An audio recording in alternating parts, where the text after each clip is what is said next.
Welcome to Eternal Darkness, where nightmares come to life. I'll be your host through these twisted tales tonight.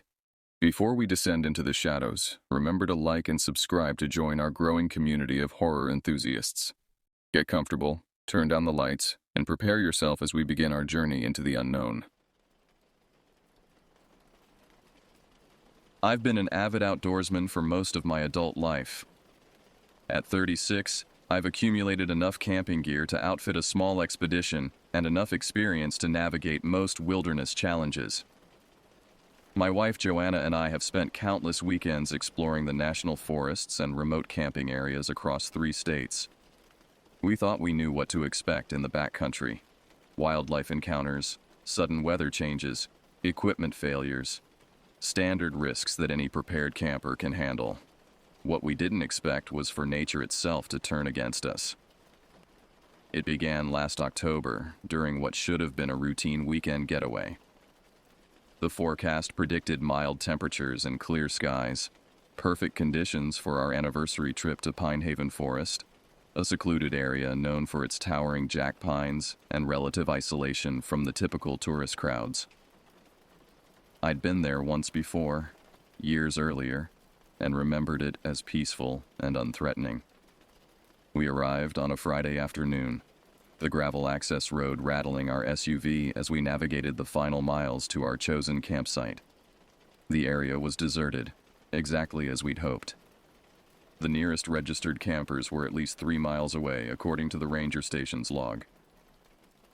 "This is perfect," Joanna said, stepping out of the car and inhaling deeply. "I can actually hear myself think out here." I nodded in agreement, but something felt slightly off from the moment we arrived. The forest was unnaturally quiet. No birds calling, no squirrels chattering, not even the buzz of insects.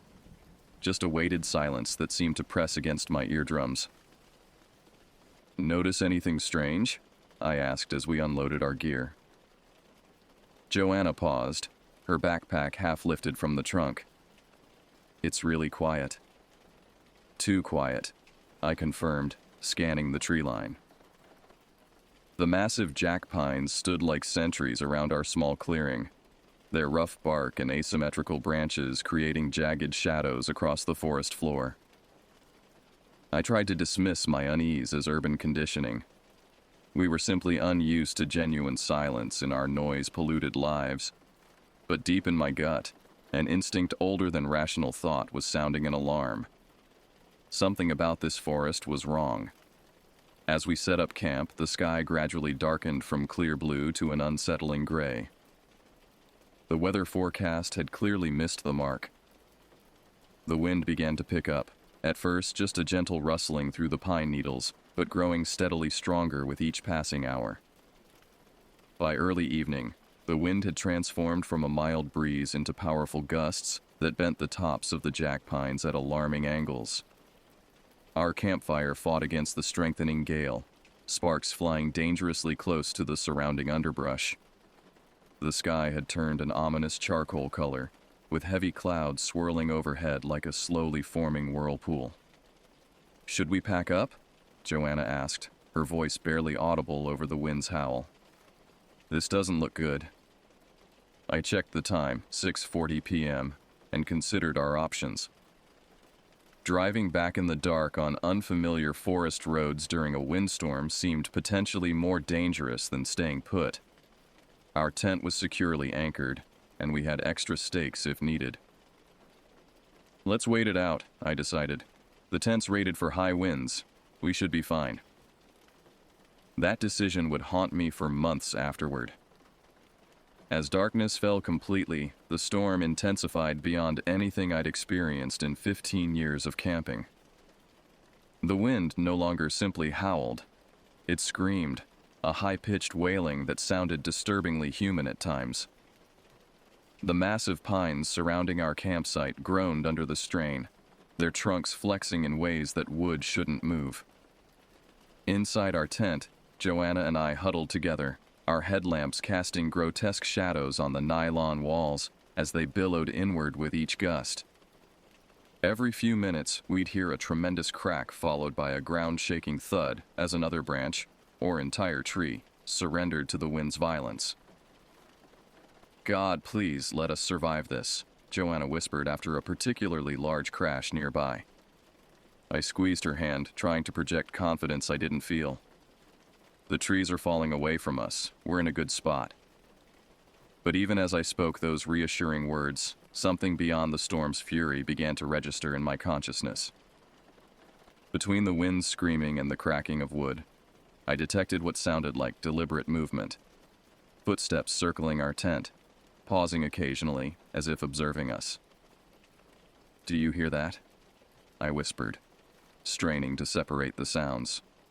Joanna nodded, her eyes wide with fear. "Someone's out there." "It could be animals," I suggested, though I didn't believe it. The footsteps were too measured, too purposeful. A branch snapped directly outside our tent, followed by what sounded unmistakably like breathing. Deep, rhythmic breathing just inches from where we sat, frozen in terror. The thin nylon wall between us and whatever lurked outside seemed laughably inadequate. Dawn arrived with merciful calm. The wind had died completely, leaving behind a landscape of destruction that looked more like a war zone than a forest campsite. Massive limbs and entire trees lay scattered across the ground. Our tent stood miraculously intact in a small clearing that seemed to have been spared the worst of the damage. Joanna and I emerged cautiously, surveying the chaos with stunned expressions. Our campfire pit had been completely buried under debris, and the picnic table we'd used for dinner lay crushed beneath a fallen pine. "We could have died," Joanna said quietly, staring at a massive trunk that had crashed down less than 15 feet from our tent. I nodded, too shaken to speak. But what truly froze the marrow in my bones wasn't the storm's aftermath. It was what I discovered while Joanna packed up our remaining supplies. Circling our tent, pressed clearly into the soft, needle-covered earth, was a set of footprints. Human footprints. They formed a complete perimeter around our shelter, sometimes approaching within inches of the tent walls. The tread pattern didn't match either of our boots. Someone had been watching us during the height of the storm, circling our tent like a predator. I quickly scuffed out the prints before Joanna could see them, not wanting to amplify her already considerable anxiety. But my mind raced with disturbing questions. Who would be out in such dangerous conditions? What did they want? Why just watch us instead of making their presence known? "Ready to go?" Joanna called, our gear packed and loaded. "More than ready," I replied, casting one last glance at the devastated campsite. On the drive home, we processed the experience as nothing more than a dangerous weather event, a close call that would make for a dramatic story. But in the quiet moments when Joanna dozed in the passenger seat, I couldn't shake the image of those footprints and the certainty that we'd been observed by something, or someone, with unknown intentions. In the weeks that followed, I became oddly obsessed with researching the area. I found old newspaper articles about disappearances in Pine Haven Forest dating back to the 1970s. Most were eventually explained. Hikers who got lost and found their way out. Campers who changed plans without notifying anyone. But a few cases remained unsolved, including a family of 4 who vanished in 1982, their campsite found intact but completely abandoned. The forest held secrets, and somehow I felt we'd brushed against one of them. 6 months after the windstorm incident, my curiosity about the strange occurrences in the forest had only intensified. Joanna refused to go camping again that year, still shaken by our close call with falling trees. I couldn't blame her, but I couldn't stay away either. Something about the experience had hooked itself into my mind, demanding resolution. I convinced my friend David to join me for a weekend trip to a different area, an isolated campsite known locally as Baker's Point, accessible only by a rough trail suitable for high-clearance vehicles. According to online forums, the site had 2 dilapidated picnic tables, a metal fire ring, and 2 outhouses that hadn't seen maintenance in years. Its remoteness appealed to me. I wanted space to think, to process my growing suspicions about what might be happening in these woods. We arrived on a clear Saturday afternoon in April. The site was exactly as described: weathered tables tilting at odd angles, a rusted fire ring, and 2 wooden outhouses listing slightly to one side. No other vehicles or signs of recent human activity were visible.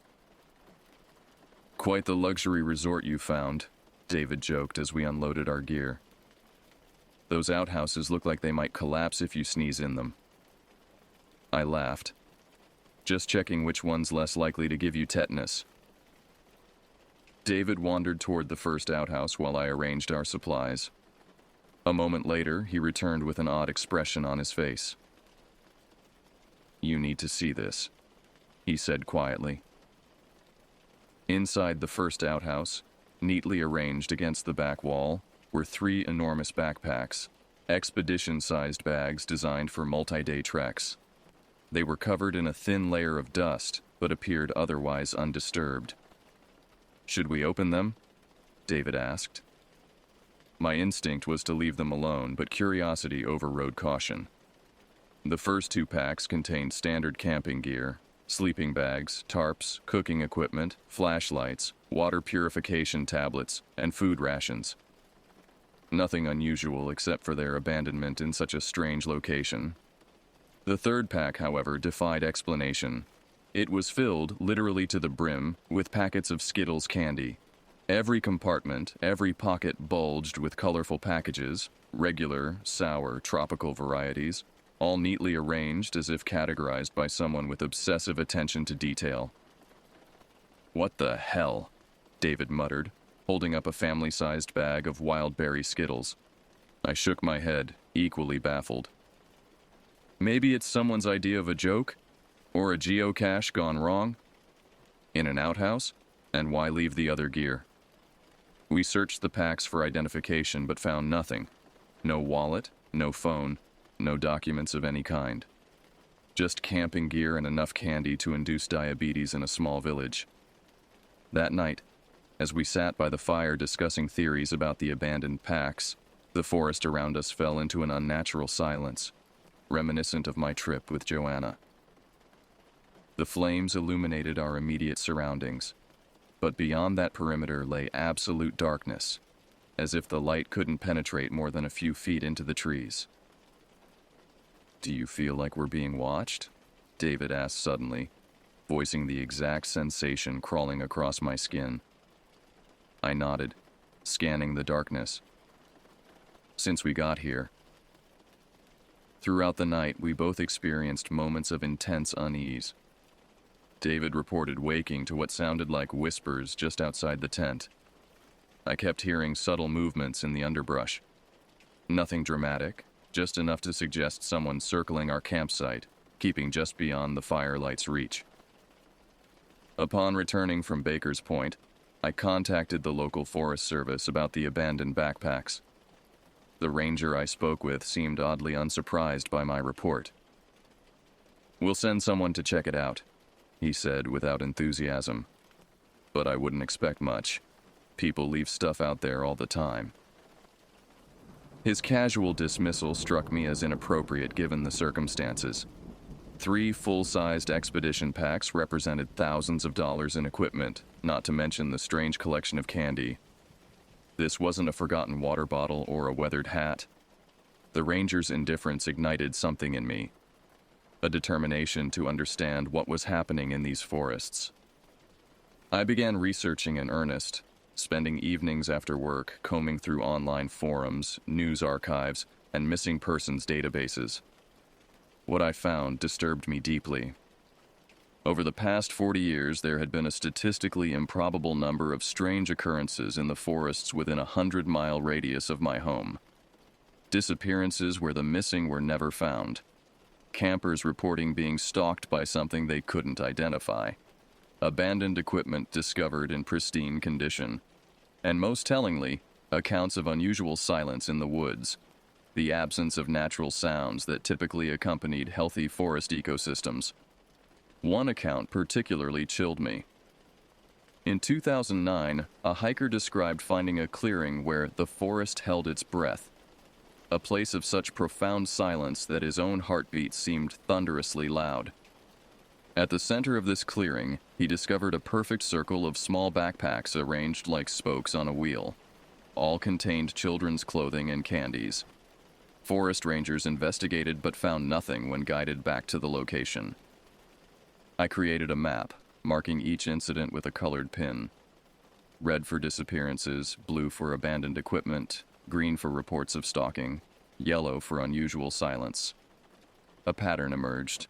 A rough circle approximately 70 miles in diameter, with a notably higher concentration of incidents in the northeast quadrant, which included both Pine Haven Forest and Baker's Point.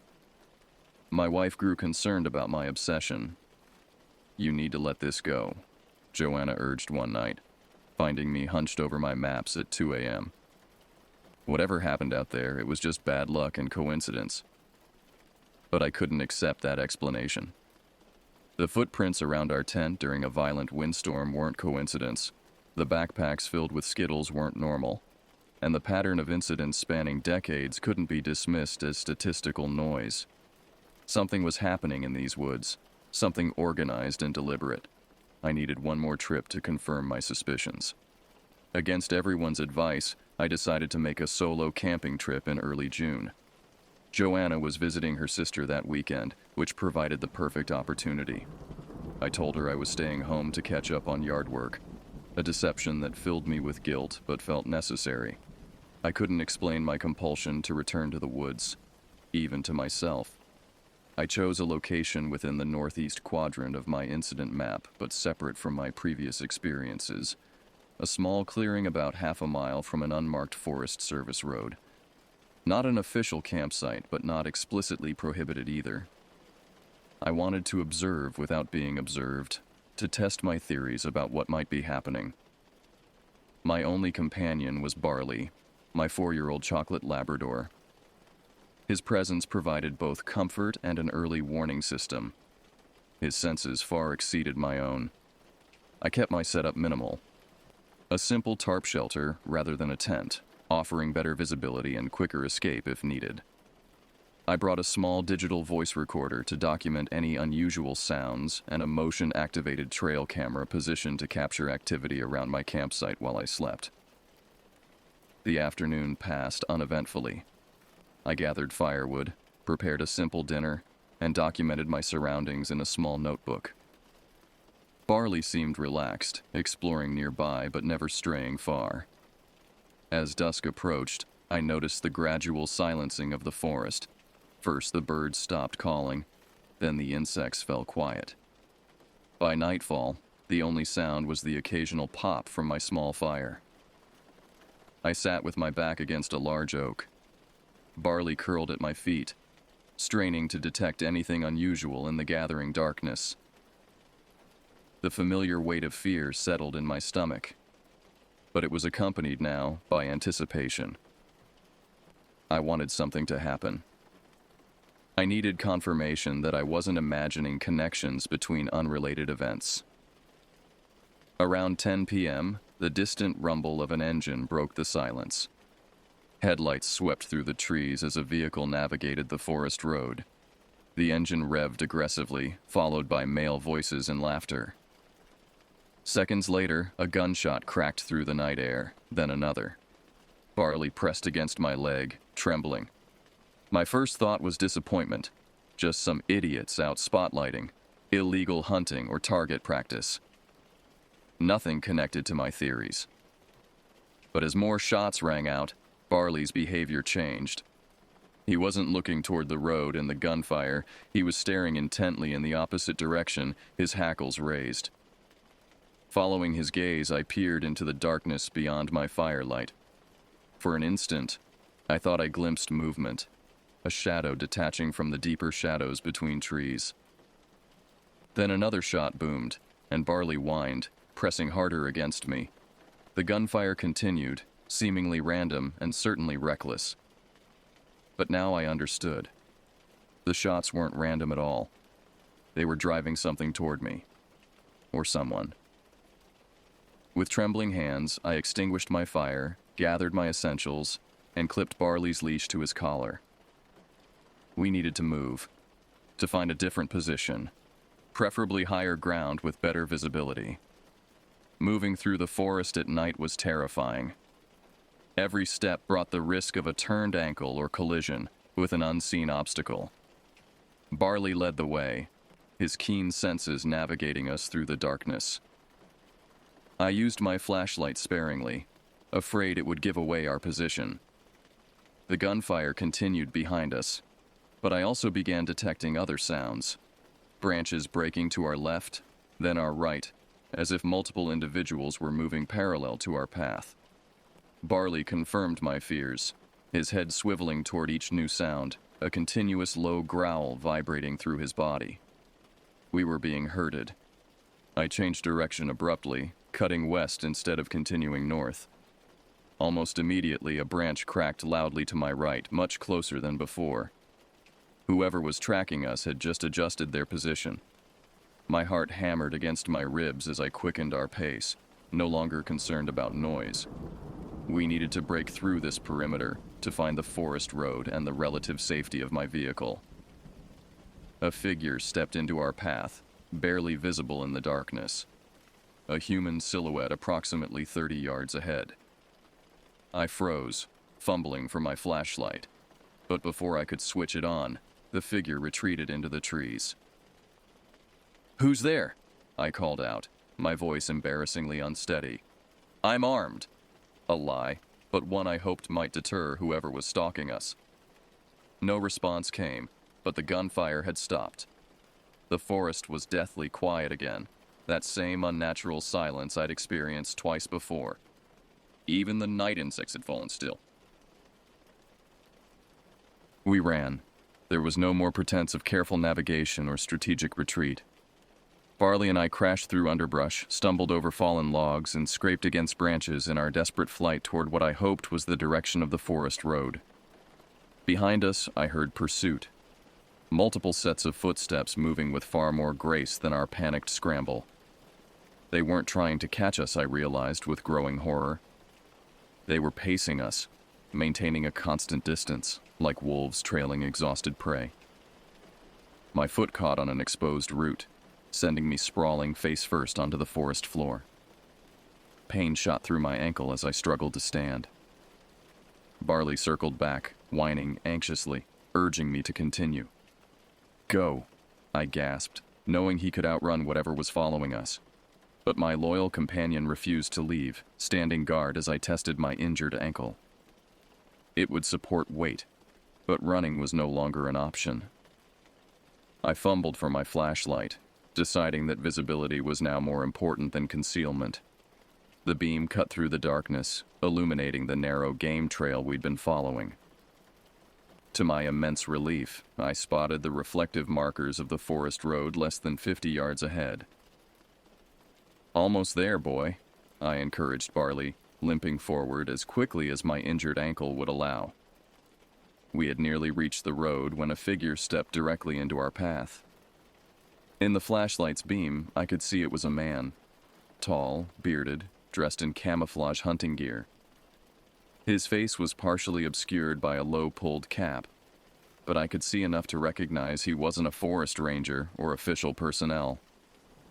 "You're trespassing," he said, his voice surprisingly soft and articulate. "I'm just camping," I replied, struggling to keep my voice steady. "Now I'm leaving."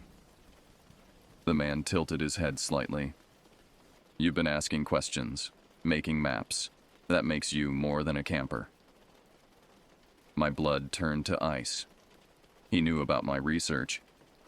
Had he been watching my home? "I don't know what you're talking about," I lied. "I just want to get back to my car." From the trees behind the man, two more figures emerged, similarly dressed, their features indistinct in the darkness beyond my flashlight's reach. Barley growled, placing himself between me and the strangers. "You people come here thinking you understand nature," the first man continued, ignoring my denial. "Thinking you can control it, categorize it, make it safe. But the forest doesn't want to be safe. It wants to be respected." "Who are you?" I demanded, fear giving way to anger. "What do you want?" The man smiled, a cold expression that never reached his eyes. We're the caretakers. We maintain the balance. When too many people forget their place, we remind them. By terrorizing campers? Leaving weird signals like backpacks full of candy? He laughed, a sound entirely devoid of humor. Those aren't our signals. Those are tributes, left by people who understand what's required. One of the other figures stepped forward, holding what appeared to be a small burlap sack. "You need to leave something behind," she said, her voice carrying the same cultured tone as the first man's. "A tribute, an acknowledgement." "I'm not giving you anything," I replied, edging sideways toward the road. "I'm leaving now." The first man sighed. "Everyone leaves something, one way or another." In that moment, headlights appeared on the forest road, a vehicle approaching at high speed. The three figures melted back into the trees with practiced ease, disappearing so completely it seemed they had never been there at all. I limped the final distance to the road, waving frantically at the approaching vehicle. A Forest Service truck that slowed to a stop beside me. The ranger inside rolled down his window, eyeing me with suspicion. "Everything all right?" "This area isn't an approved campsite." "There are people in the woods," I gasped, pointing behind me. "They threatened me." The ranger's expression remained skeptical as he scanned the tree line with a powerful spotlight. "I don't see anyone." "Were they hunters?" "We've had reports of illegal shooting tonight." "No, I mean there was shooting, but these people were different. They said they were caretakers, something about tributes." The ranger's face changed, his skepticism giving way to something closer to alarm. "Get in the truck," he said, unlocking the passenger door. "Let's get you and your dog out of here." As we drove away, I glanced in the side mirror. Three figures stood at the edge of the forest, watching our departure. The ranger followed my gaze but said nothing, accelerating slightly. "You know who they are," I said. It wasn't a question. The ranger kept his eyes fixed on the road ahead. "There are things in these woods best left undisturbed," he said finally. "Questions better left unasked." I sold my house within a month of that night. Joanna thought I was overreacting, but she hadn't seen what I'd seen, hadn't heard those cultured voices discussing tributes and balance. We moved to a suburb 200 miles away, close enough to keep our jobs but far from the forests that had become an obsession and a threat. Before leaving, I turned my research over to a journalist friend. Maps, incident reports, personal accounts, everything except my direct encounter with the caretakers. That part seemed too fantastical, too likely to undermine the credibility of the rest. I told him it was research for a book I'd decided not to write. 3 months after our move, my friend published a feature article in a regional magazine about the statistical anomalies of disappearances and strange occurrences in the forests I'd mapped. The article gained modest attention, primarily from hiking enthusiasts and conspiracy theorists.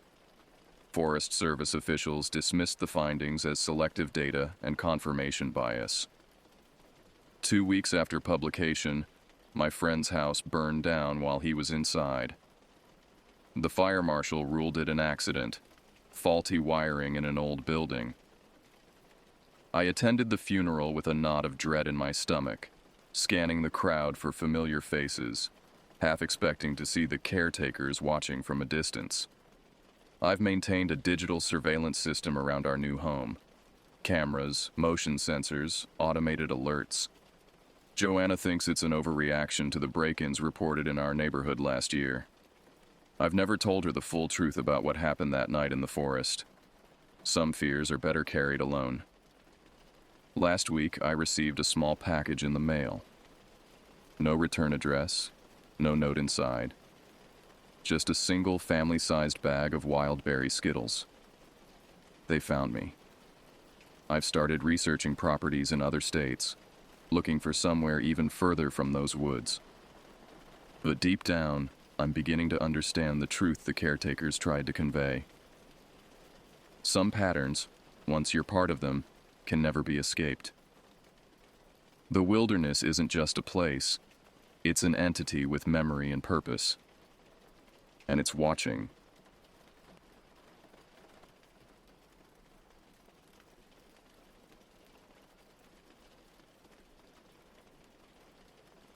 I had been planning this trip to Big Bend National Park for months.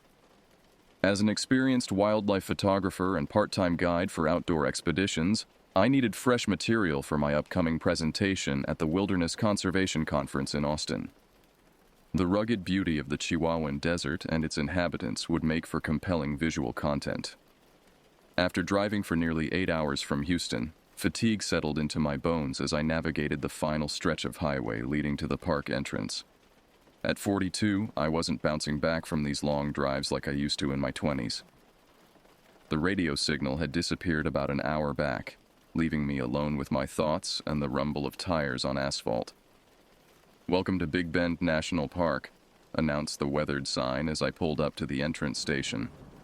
The ranger, a weathered man in his 50s with deep creases around his eyes, leaned out of his booth. "Afternoon," he said, studying my face. "You planning on staying overnight?" "Yes, sir," I replied, handing over my annual parks pass.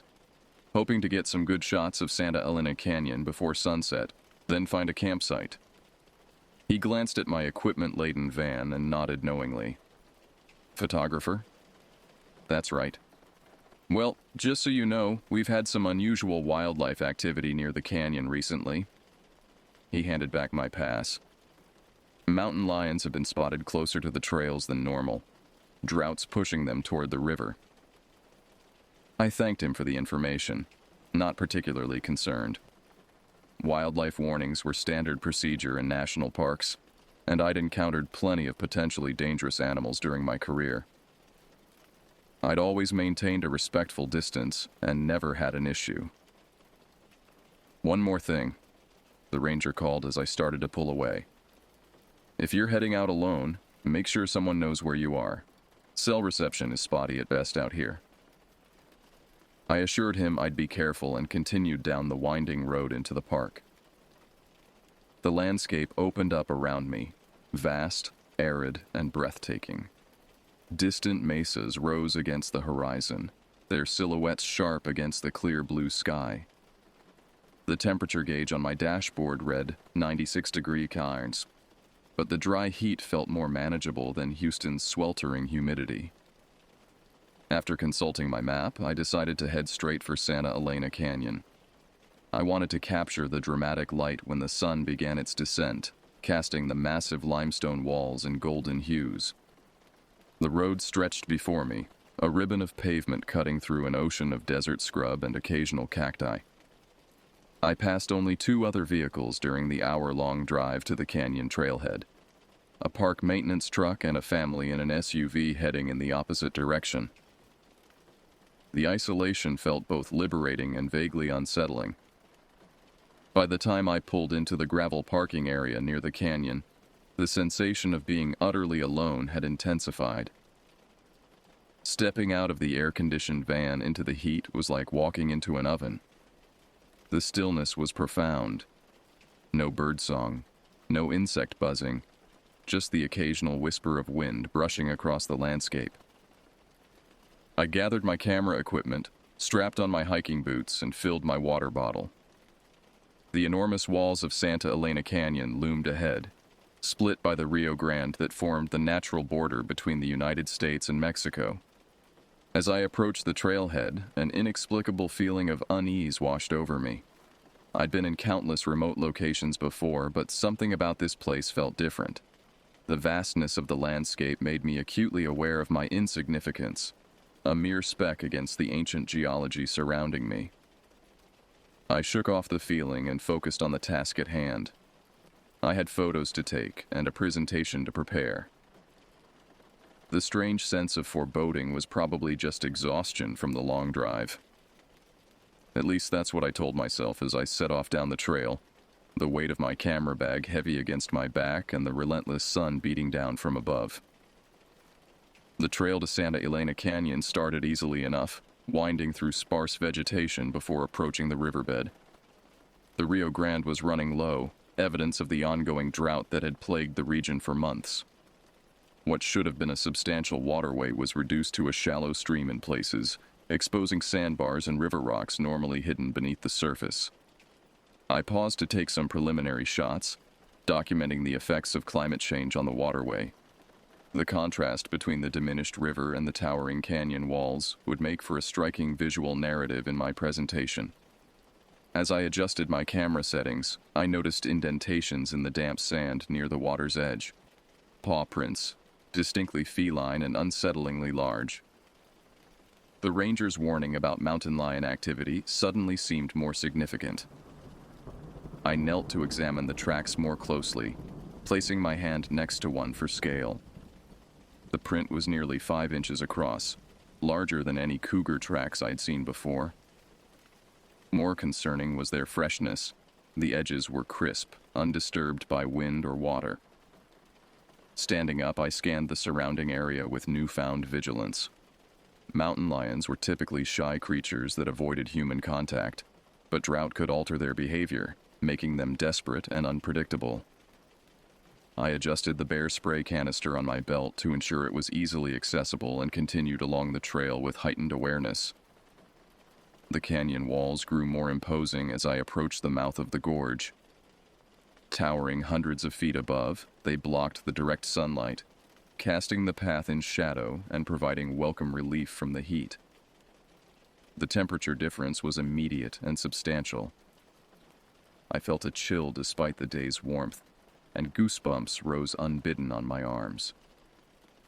The acoustics within the canyon created an eerie effect. Each sound I made echoed subtly, while distant noises were amplified and distorted. I could hear water dripping somewhere deeper in the canyon, each droplet creating a resonant plinking sound that seemed to come from everywhere at once. I set up my tripod at a promising vantage point and began capturing images of the dramatic scenery. Through my viewfinder, I noticed details that had escaped my naked eye. Striated patterns in the limestone that told the geological story of the region. Sparse vegetation clinging tenaciously to seemingly inhospitable rock faces, and the play of shadow and light that transformed the scene minute by minute. As I worked, a sound different from the ambient dripping caught my attention. A subtle scraping, like stone against stone. I lowered my camera and listened intently. The sound came again, this time accompanied by a small cascade of pebbles from somewhere up the canyon wall to my right. "Hello?" I called out, wondering if another hiker might be scrambling above me. My voice echoed back, hollow and strange. No human response followed. I told myself it was probably just natural erosion, rocks shifting due to temperature changes as afternoon began transitioning to evening. Still, I found myself packing up my equipment more quickly than planned, suddenly eager to return to more open terrain. The feeling of being watched intensified as I made my way back along the trail. Several times I stopped and turned abruptly, half expecting to catch someone, or something, following me. Each time I found only the empty path and silent landscape. When I finally emerged from the shadow of the canyon into the open area near the parking lot, the sun was significantly lower, casting long shadows across the desert floor. I checked my watch, 5:48 p.m. I had been photographing longer than I'd realized. If I wanted to secure a decent campsite, I needed to move quickly. As I approached my van, something made me turn for one last look at the canyon. Perhaps it was a photographer's instinct seeking a final shot, or perhaps it was some primal survival mechanism. Whatever the reason, I'm grateful for that impulse, because what I saw in that moment would be my first true warning of what awaited me in Big Bend. A movement caught my eye. Something crossing the riverbed where the water ran shallow. At first I could only make out a tawny shape moving with fluid grace. I raised my telephoto lens and focused. The mountain lion was magnificent, powerfully built with muscles rippling beneath its coat as it moved. It was also alarmingly large, far bigger than I would have expected. But what truly sent a jolt of primordial fear through my system were its eyes. Even at this distance, They seemed to glow with an unnatural amber intensity, and they were looking directly at me. I stood frozen, the camera lens still trained on the mountain lion. Through the magnification, I could see every detail of the predator. Its twitching tail, the subtle movements of its ears, the way its whiskers caught the fading sunlight. What struck me most, however, was its unusual coloration. Instead of the typical tawny coat, this cat's fur had a strange grayish undertone that made it appear almost ghostly against the desert backdrop. The distance between us was perhaps 200 yards, with the shallow Rio Grande creating a natural barrier. I knew mountain lions could swim if motivated, but they generally preferred to avoid water. This knowledge provided little comfort as I watched the animal lower its massive head to drink, its eyes never leaving mine. I debated my next move. Running seemed unwise. It might trigger the cat's chase instinct. Maintaining eye contact felt equally dangerous, a direct challenge to a territorial predator. I settled for a slow, deliberate retreat toward my van, walking backward with measured steps. The cat finished drinking and sat on its haunches, watching me with an unnerving stillness. Then, with startling suddenness, it rose and began moving parallel to the river in my direction. My heart hammered against my ribs. I quickened my pace but kept my movements steady. The camera felt absurdly heavy in my hands, but I couldn't bring myself to lower it. Some irrational part of my mind believed that as long as I could see the cat through the lens, I maintained some measure of control over the situation. The lion stopped when it reached a narrow section of the river where a fallen tree created a natural bridge between the Mexican and American sides. It sniffed the log, then looked directly at me again. I swear, I saw calculation in those amber eyes. "No," I whispered involuntarily. "Don't you dare." As if hearing my quiet protest, the cat placed one massive paw on the log, testing its stability. The wood held firm. With liquid grace, the mountain lion began crossing the makeshift bridge, its gaze locked on me the entire time. I abandoned all pretense of calm retreat. Turning, I ran the remaining distance to my van, fumbling with the keys as I reached the driver's side door. My hands trembled so violently that I dropped the key ring twice before managing to unlock the vehicle. Once inside, I slammed the door and locked it, then twisted in my seat to look out the back window. The cat had completed its river crossing and now stood at the trailhead, perhaps 100 yards away. Even at this distance, those golden eyes seemed to glow with unnatural brightness. I started the engine with a prayer of gratitude that it caught on the first try. As I began to pull away, the mountain lion did something that defies explanation to this day. It lifted its right paw and placed it deliberately on a nearby rock, as if marking the spot. The gesture seemed almost human in its intentionality. Accelerating down the gravel road, I kept checking my rearview mirror until the trailhead disappeared around a bend. Only then did I allow myself to take a full breath. My hands were still shaking on the steering wheel, and sweat had soaked through my shirt despite the air conditioning now blasting through the van's vents. I had encountered mountain lions before in my career, but never one that behaved like this. Their natural response to humans is avoidance, not pursuit. This animal had deliberately crossed a natural barrier to follow me. It had shown purpose and intelligence beyond normal predatory behavior.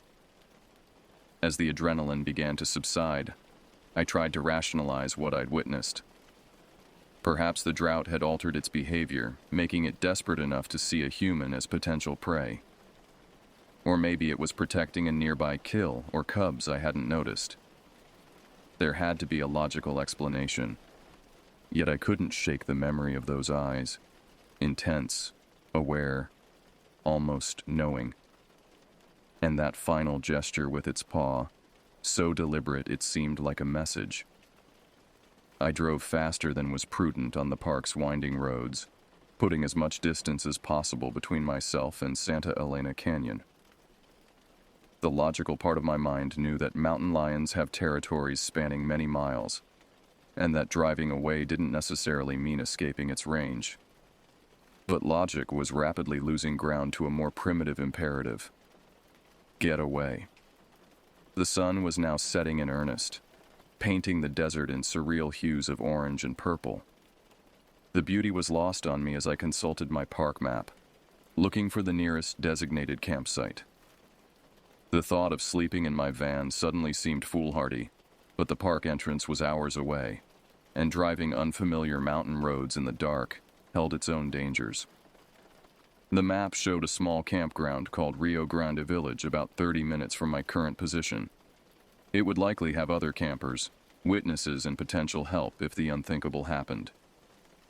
Decision made, I turned onto the road that would take me there, unable to stop myself from checking the rearview mirror every few seconds, half expecting to see a tawny shape bounding after me in the gathering darkness. By the time I reached Rio Grande Village, twilight had deepened into true darkness. The campground was more populated than I'd expected for a weekday, with RVs and tents scattered across the designated sites. The presence of other people provided immediate relief. Safety in numbers, my mind whispered. I found an empty spot next to a family in a pop-up camper and pulled in, cutting the engine with a sigh that came from somewhere deep inside me. For several minutes, I simply sat there, replaying the encounter in my mind, second-guessing my observations and reactions. A tap on my window startled me badly. I jerked around to see a bearded man in his 30s holding a flashlight, concern evident on his face. I rolled down the window halfway. "You okay?" he asked. "You've been sitting here with your lights on for a while now." "Yeah, sorry," I managed, realizing my headlights were likely shining directly into his campsite. "Just tired from the drive." He nodded understandingly. "First time in Big Bend?" "No, but it's been a few years." I introduced myself and learned his name was Keith. He and his family were from Austin on their annual spring break camping trip. "You picked a good time to visit," Keith said, glancing around. "It's busy enough to have company, but not so crowded you can't enjoy the solitude." The word solitude made me shudder involuntarily. "Cold?"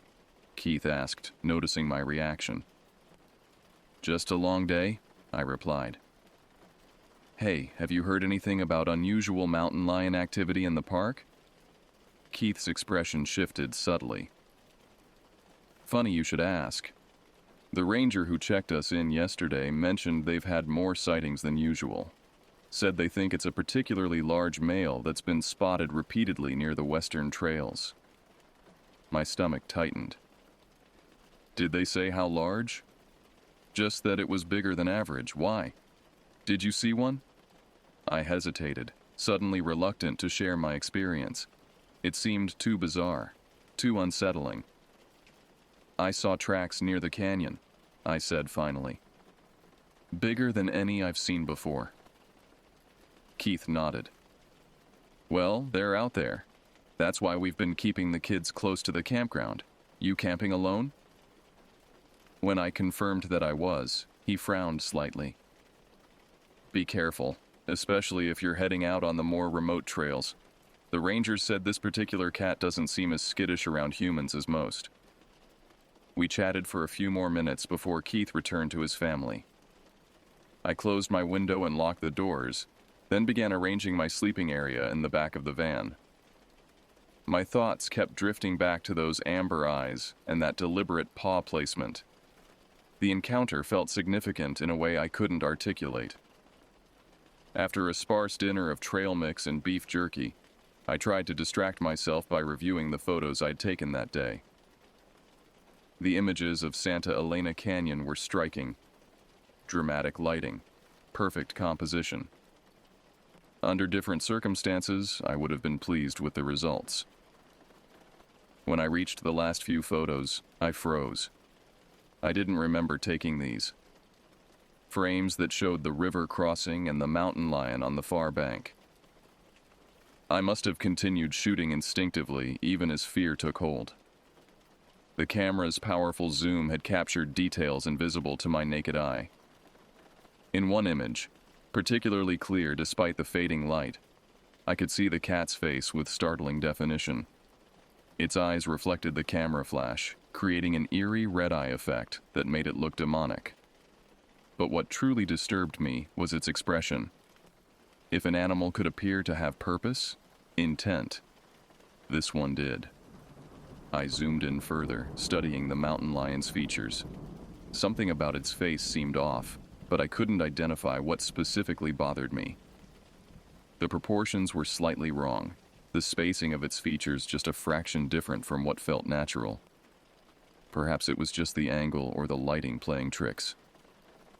A distant sound interrupted my thoughts. A high, wavering scream that cut through the night. I recognized it immediately as a mountain lion's call, a sound often described as similar to a woman screaming.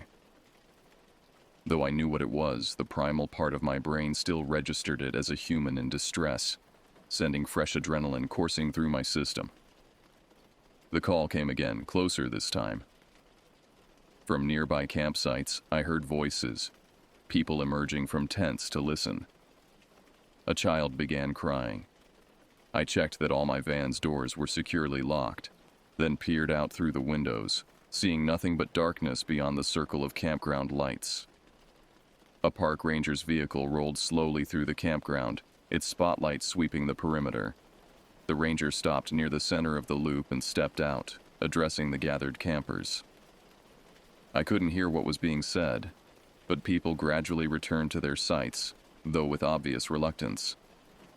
The ranger's presence should have been reassuring, but somehow it had the opposite effect. If officials were concerned enough to patrol after dark, the situation might be more serious than I'd thought. I laid down in my sleeping bag, exhaustion fighting with hypervigilance. Every sound outside, the wind rustling through desert scrub, distant conversations from other campsites, the occasional vehicle on the main park road, kept me from drifting off. My body ached from tension, muscles coiled tight as if preparing to flee. When sleep finally claimed me, it was shallow and troubled. I dreamed of running through the canyon, pursued by something I couldn't see, but could sense behind me, always just out of sight around the next bend. In the dream, the canyon walls narrowed until I could touch both sides with outstretched arms, then continued constricting until I had to turn sideways to squeeze through. All the while, I could hear measured footfalls behind me, unhurried yet relentless. I woke gasping at 3:17 a.m. according to my watch. The campground had fallen silent, even the most determined night owls apparently having retired. Outside, the desert night was alive with subtle sounds, the rustle of nocturnal creatures, the whisper of wind through cacti and scrub. I listened intently, trying to distinguish between normal nighttime noises and anything potentially threatening. A scraping sound against the side of the van made me bolt upright. It came again, a distinct scratching, like something dragging along the metal exterior. My breath caught in my throat as I strained to identify the source. Then came a distinctive thump against the rear door. Not accidental, but deliberate, as if something was testing the barrier between us. I sat paralyzed in my sleeping bag, ears straining to catch any further sounds. The scratching continued, moving around the perimeter of the van with a methodical patience that seemed calculated to maximize my terror. It paused occasionally, as if whatever was outside was listening for my reaction. My options were limited. I could try to drive away, but that would require moving to the front seat and potentially making myself vulnerable during the transition. I could use the air horn I kept for emergencies, which might scare off an animal and would certainly alert other campers. Or I could simply wait, hoping whatever was outside would lose interest. Another thump against the rear door decided for me. I grabbed the air horn from my emergency kit and held it ready. With my other hand, I reached for my powerful flashlight, the heavy metal kind that could double as a weapon if necessary. The scratching moved to one of the side windows. I saw the glass flex slightly inward under pressure, though it held firm. Mountain lions have powerful paws, but breaking safety glass would require more force than even a large cat could likely generate. Gathering my courage, I moved to the window and prepared to shine my light directly at whatever was outside. I counted silently. 1, 2, 3. Then pressed the flashlight against the glass and switched it on. The beam illuminated nothing but empty space and the trunk of a nearby mesquite tree. I swept the light in an arc, searching for any sign of what had been there moments before. Nothing moved in the harsh glare. I let out a shaky breath I hadn't realized I was holding. Had I imagined the sounds? No, the scratching had been too distinct, too real. Whatever had been there had either retreated at my movement or was now hiding just beyond the range of my light. Sleep was out of the question now. I moved to the driver's seat, keeping the flashlight trained out various windows as I went. Starting the engine provided a surge of relief. The familiar rumble represented escape, safety. But I hesitated to drive away. It was the middle of the night in unfamiliar terrain, on roads that wound perilously close to steep drop-offs in places. Driving while exhausted and frightened might be more dangerous than whatever was outside. I compromised by turning on the van's exterior lights, illuminating the area around me. The harsh artificial light created deep shadows beyond its reach, but at least I could see the immediate vicinity. Nothing lurked near the vehicle. To calm my nerves, I reached for the bottle of water in my cup holder, then noticed something on the windshield that made my heart skip a beat. A perfect paw print on the outside of the glass, visible in silhouette against the illuminated campground beyond. It hadn't been there when I arrived. I was certain of that. I stared at the print, trying to make sense of it. A mountain lion would have to stand on its hind legs and deliberately place its paw against the glass to leave such a mark. The behavior seemed too intentional, too communicative for an animal. As dawn approached, I remained vigilant, watching as the sky gradually shifted from black to deep blue. The first hints of light revealed no signs of any large predators in the vicinity. Other campers began stirring, emerging from tents and RVs to start breakfast or make trips to the restroom facilities. I stepped out of my van cautiously, scanning the area before fully committing to leaving my shelter. The morning air was cool and still, carrying the scent of creosote and dry earth. I walked around my vehicle, inspecting it for evidence of my night visitor. The marks were unmistakable. Fine scratches in the dust coating the van's exterior, consistent with claws dragging across the surface. And there, on the driver's side door, 4 distinct parallel scores cutting through the paint to the metal beneath. These weren't the random marks of a curious animal. They appeared deliberate, almost like a signature. "Whoa, what happened to your van?" I turned to find Keith approaching, coffee mug in hand. He stared at the scratches with wide eyes. "I had a visitor last night," I said, surprised by the steadiness of my own voice. Keith knelt to examine the marks more closely. "These look like claw marks. Bear, maybe?" "Mountain lion," I replied with certainty. "I saw one yesterday near Santa Elena Canyon." He whistled low. "You should report this to the rangers. This isn't normal behavior for a cougar." I nodded, though I felt strangely reluctant. Reporting the incident would make it official, something I'd have to explain and rationalize. And there was something about the encounter that felt inexplicably personal, as if the cat had singled me out specifically. Still, Keith was right. If a predator was becoming habituated to humans, it posed a danger to everyone in the park.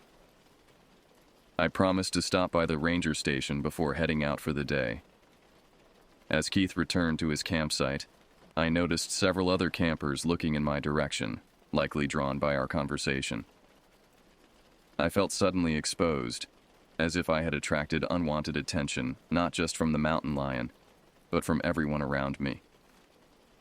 I decided to skip breakfast and head directly to park headquarters. The sooner I reported the incident, The sooner I could put it behind me and focus on the photography work I had come here to do. Yet even as I drove toward the visitor center, I couldn't shake the feeling that I was being watched, that predatory eyes were following my progress from somewhere in the surrounding wilderness. The ranger station was a low, adobe-style building with large windows offering panoramic views of the Chisos Mountains. Inside, displays showcase the park's diverse ecosystems and wildlife. I approached the information desk where a ranger in her 40s with short gray hair was helping an elderly couple with a trail map.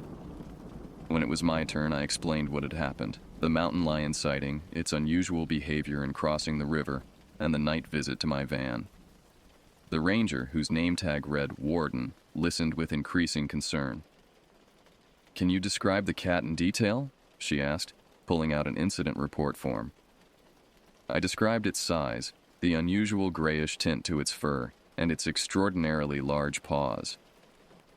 When I mentioned its eyes, Warden's pen paused over the paper. "What about its eyes?" she prompted. "They were unusual. Very bright amber, almost golden, and they seemed..." I hesitated, feeling foolish. They seemed too aware somehow, like it was thinking rather than just reacting. Warden put down her pen and studied me for a moment. "Mr. Jenkins, have you heard about the Chisos cat?" I shook my head. "It's a local legend. Every few decades, reports surface about an unusually large mountain lion with distinctive eyes. The stories go back to the indigenous peoples who lived here before European settlement." My skepticism must have shown on my face because she continued, "I'm not saying it's supernatural. More likely it's a genetic anomaly that appears occasionally in the local population. But this cat, whatever it is, has been spotted with increasing frequency over the past month." "Is it dangerous?" I asked. "All mountain lions are potentially dangerous, but this one..." She hesitated. "It seems to have lost its natural fear of humans. We've had 3 reports of it approaching campsites, and one hiker claimed it followed him for over a mile on the Dodge Trail." She finished the report and asked me to sign it. "We're tracking these incidents closely. In the meantime, I'd recommend you stick to the more populated areas of the park. And if you're camping alone again tonight, consider staying at the lodge instead." I thanked her for the advice, but knew I wouldn't be taking it. The main reason I had come to Big Bend was to photograph its more remote landscapes, particularly at dawn and dusk when the light was optimal. Staying near crowds would defeat the purpose. After leaving the ranger station, I spent the morning photographing more accessible areas of the park: balanced rock, the hot springs, and various desert plants in bloom after recent rains. But my heart wasn't in it. These were tourist shots, not the unique perspectives I needed for my presentation. By early afternoon, I had made a decision. I would venture to the more isolated Grapevine Hills area for sunset photography.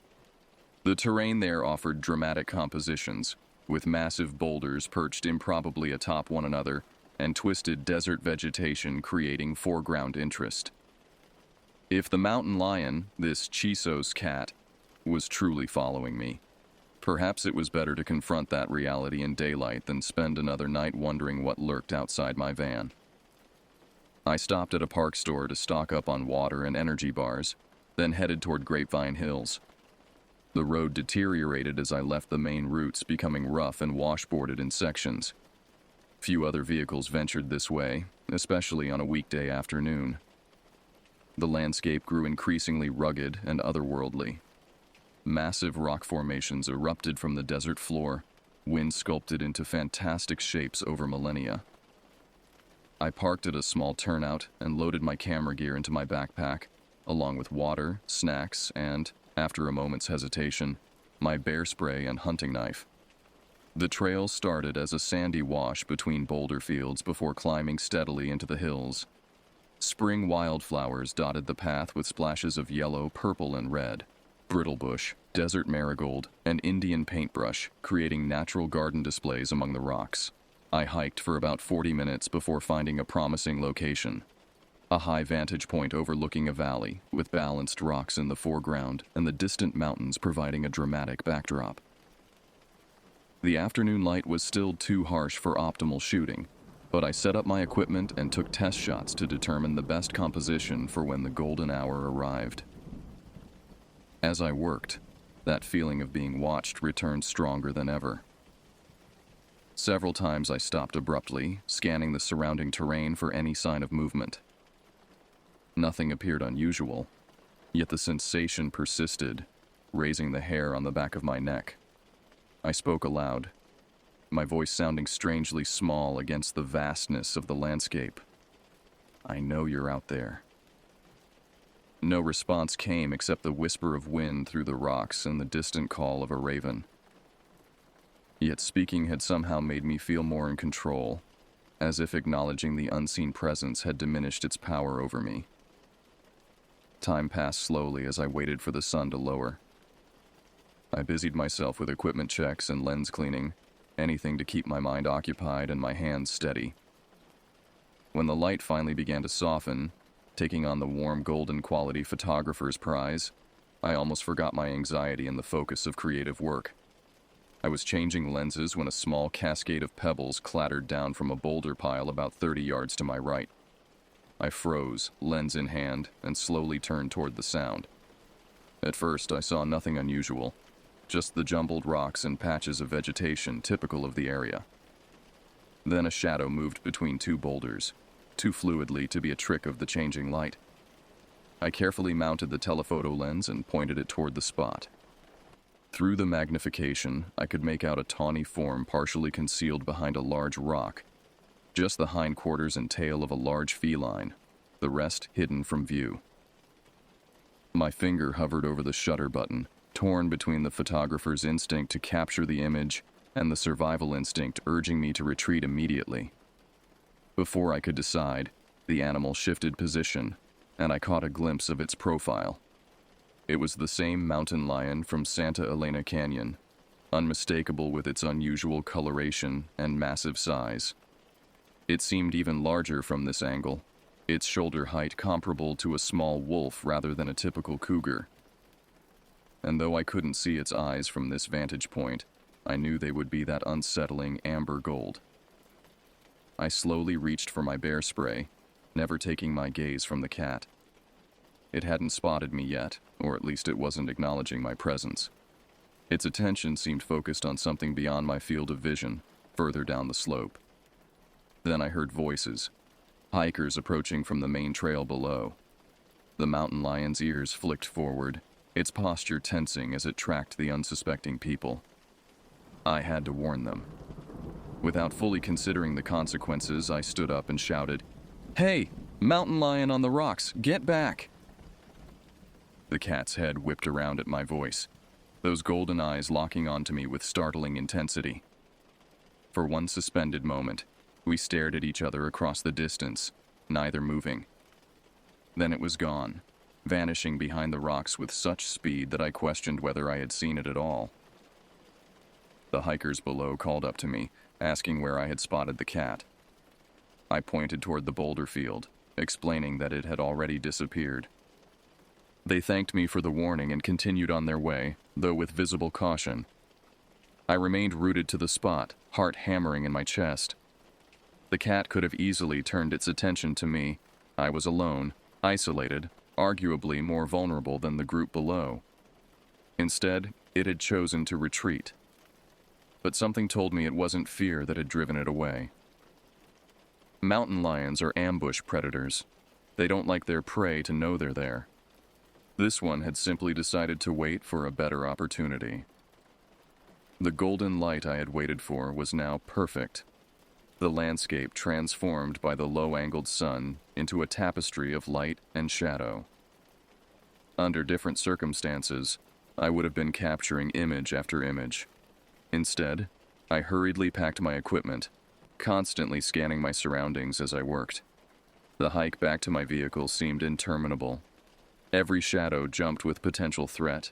Every rustle of vegetation tightened the knot in my stomach. I maintained a pace just short of running, bear spray clutched in one hand. When I finally reached the van, I threw my gear inside and locked the doors before allowing myself to breathe normally again. Night was approaching rapidly, the vast desert sky already deepening to indigo in the east, while the western horizon still blazed with sunset colors.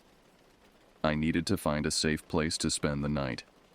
Somewhere with people nearby, preferably with solid walls rather than the thin metal of my van.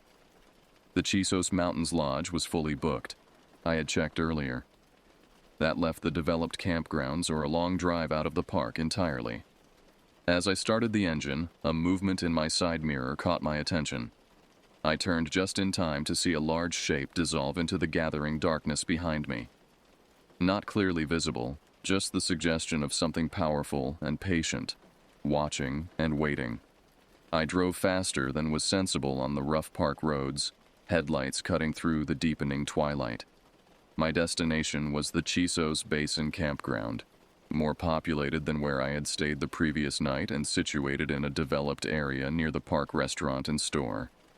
If I had to spend another night in the van, at least I would have people within shouting distance.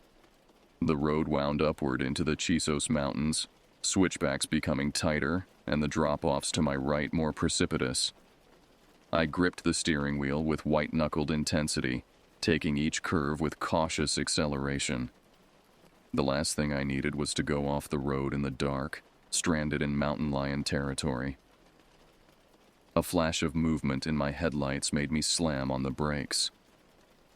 Something had darted across the road about 50 yards ahead, something large and quick. I stopped completely, engine idling, and peered into the darkness beyond the reach of my lights. Nothing moved. After a minute that felt like an hour, I cautiously proceeded, scanning the roadside vegetation for any sign of wildlife. A javelina or deer seemed the most likely explanation, though the shape had seemed lower to the ground, more sinuous in its movement.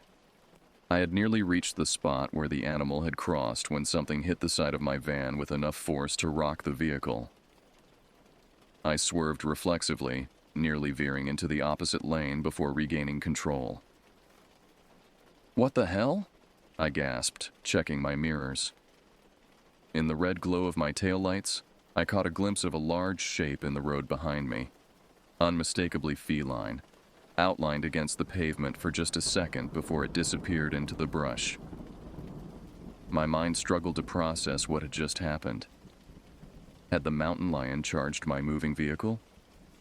The behavior defied everything I knew about these animals. They were calculating predators that conserved energy and avoided unnecessary risks. Attacking a moving vehicle served no evolutionary purpose, unless this wasn't about predation at all. The thought chilled me more than any other possibility. If the cat was motivated by something beyond hunger, territorial aggression perhaps, or some deeper instinctual drive, then its behavior became even more unpredictable. I accelerated again, pushing the van harder than was wise on the unfamiliar mountain road. Each bend revealed only more empty pavement and the occasional reflective eyes of small nocturnal creatures caught in my headlights. The road leveled out as I approached the Chisos Basin, the developed heart of the park where the lodge, restaurant, and main campground were located. Lights from buildings appeared ahead, promising safety and normalcy.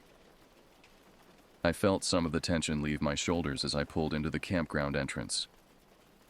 A sign posted at the check-in station crushed my hopes. Campground full.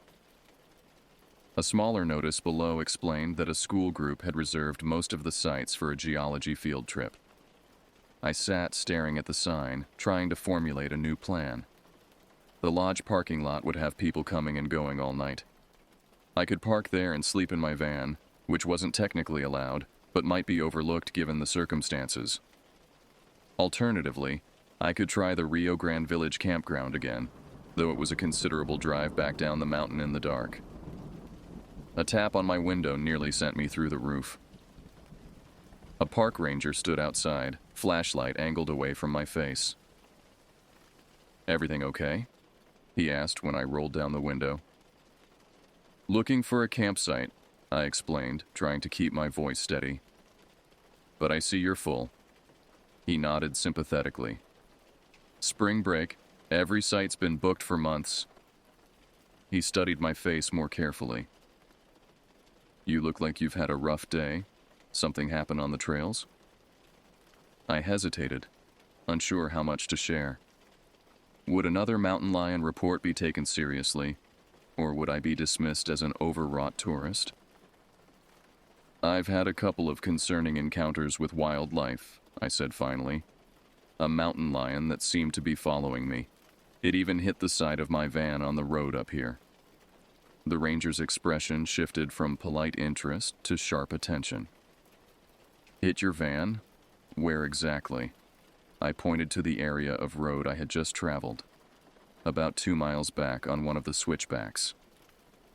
He unclipped his radio and spoke into it briefly, reporting the incident and my location. Turning back to me, he said, "I'd like you to follow me to the ranger station. We need to document this properly." 20 minutes later, I was seated in a small office in the Chisos Basin Ranger Station, describing my experiences to the ranger, whose name was Dominguez, and his colleague who had just come on duty for the night shift. They listened with professional attention, asking clarifying questions but showing no sign of disbelief. When I finished, Ranger Dominguez exchanged a glance with his colleague. "This matches other reports we've received," he said, "though the direct contact with your vehicle is new and concerning." "What's going on with this animal?" I asked.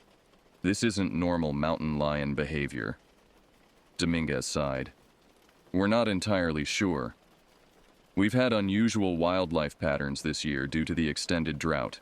Game animals have altered their movements, which affects predator behavior."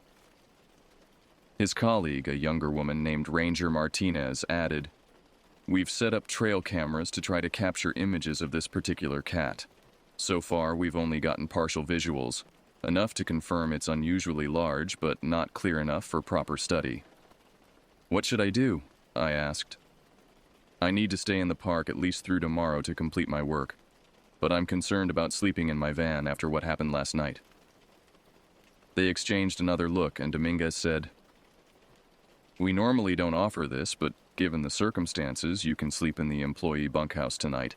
It's basic accommodation, but it has solid walls and doors." Relief flooded through me. I'd be incredibly grateful.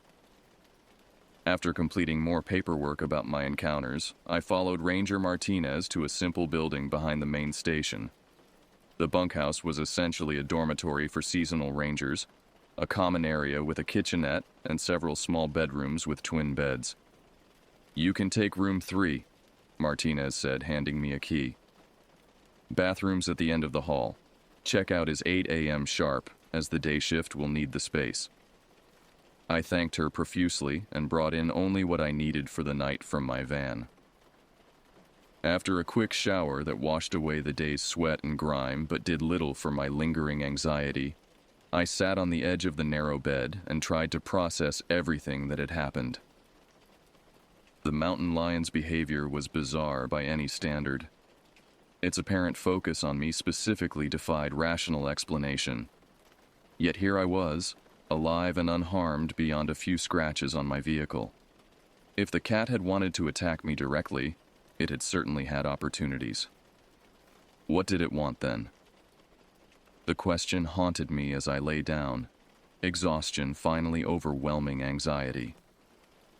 Despite my safe surroundings, my dreams were troubled.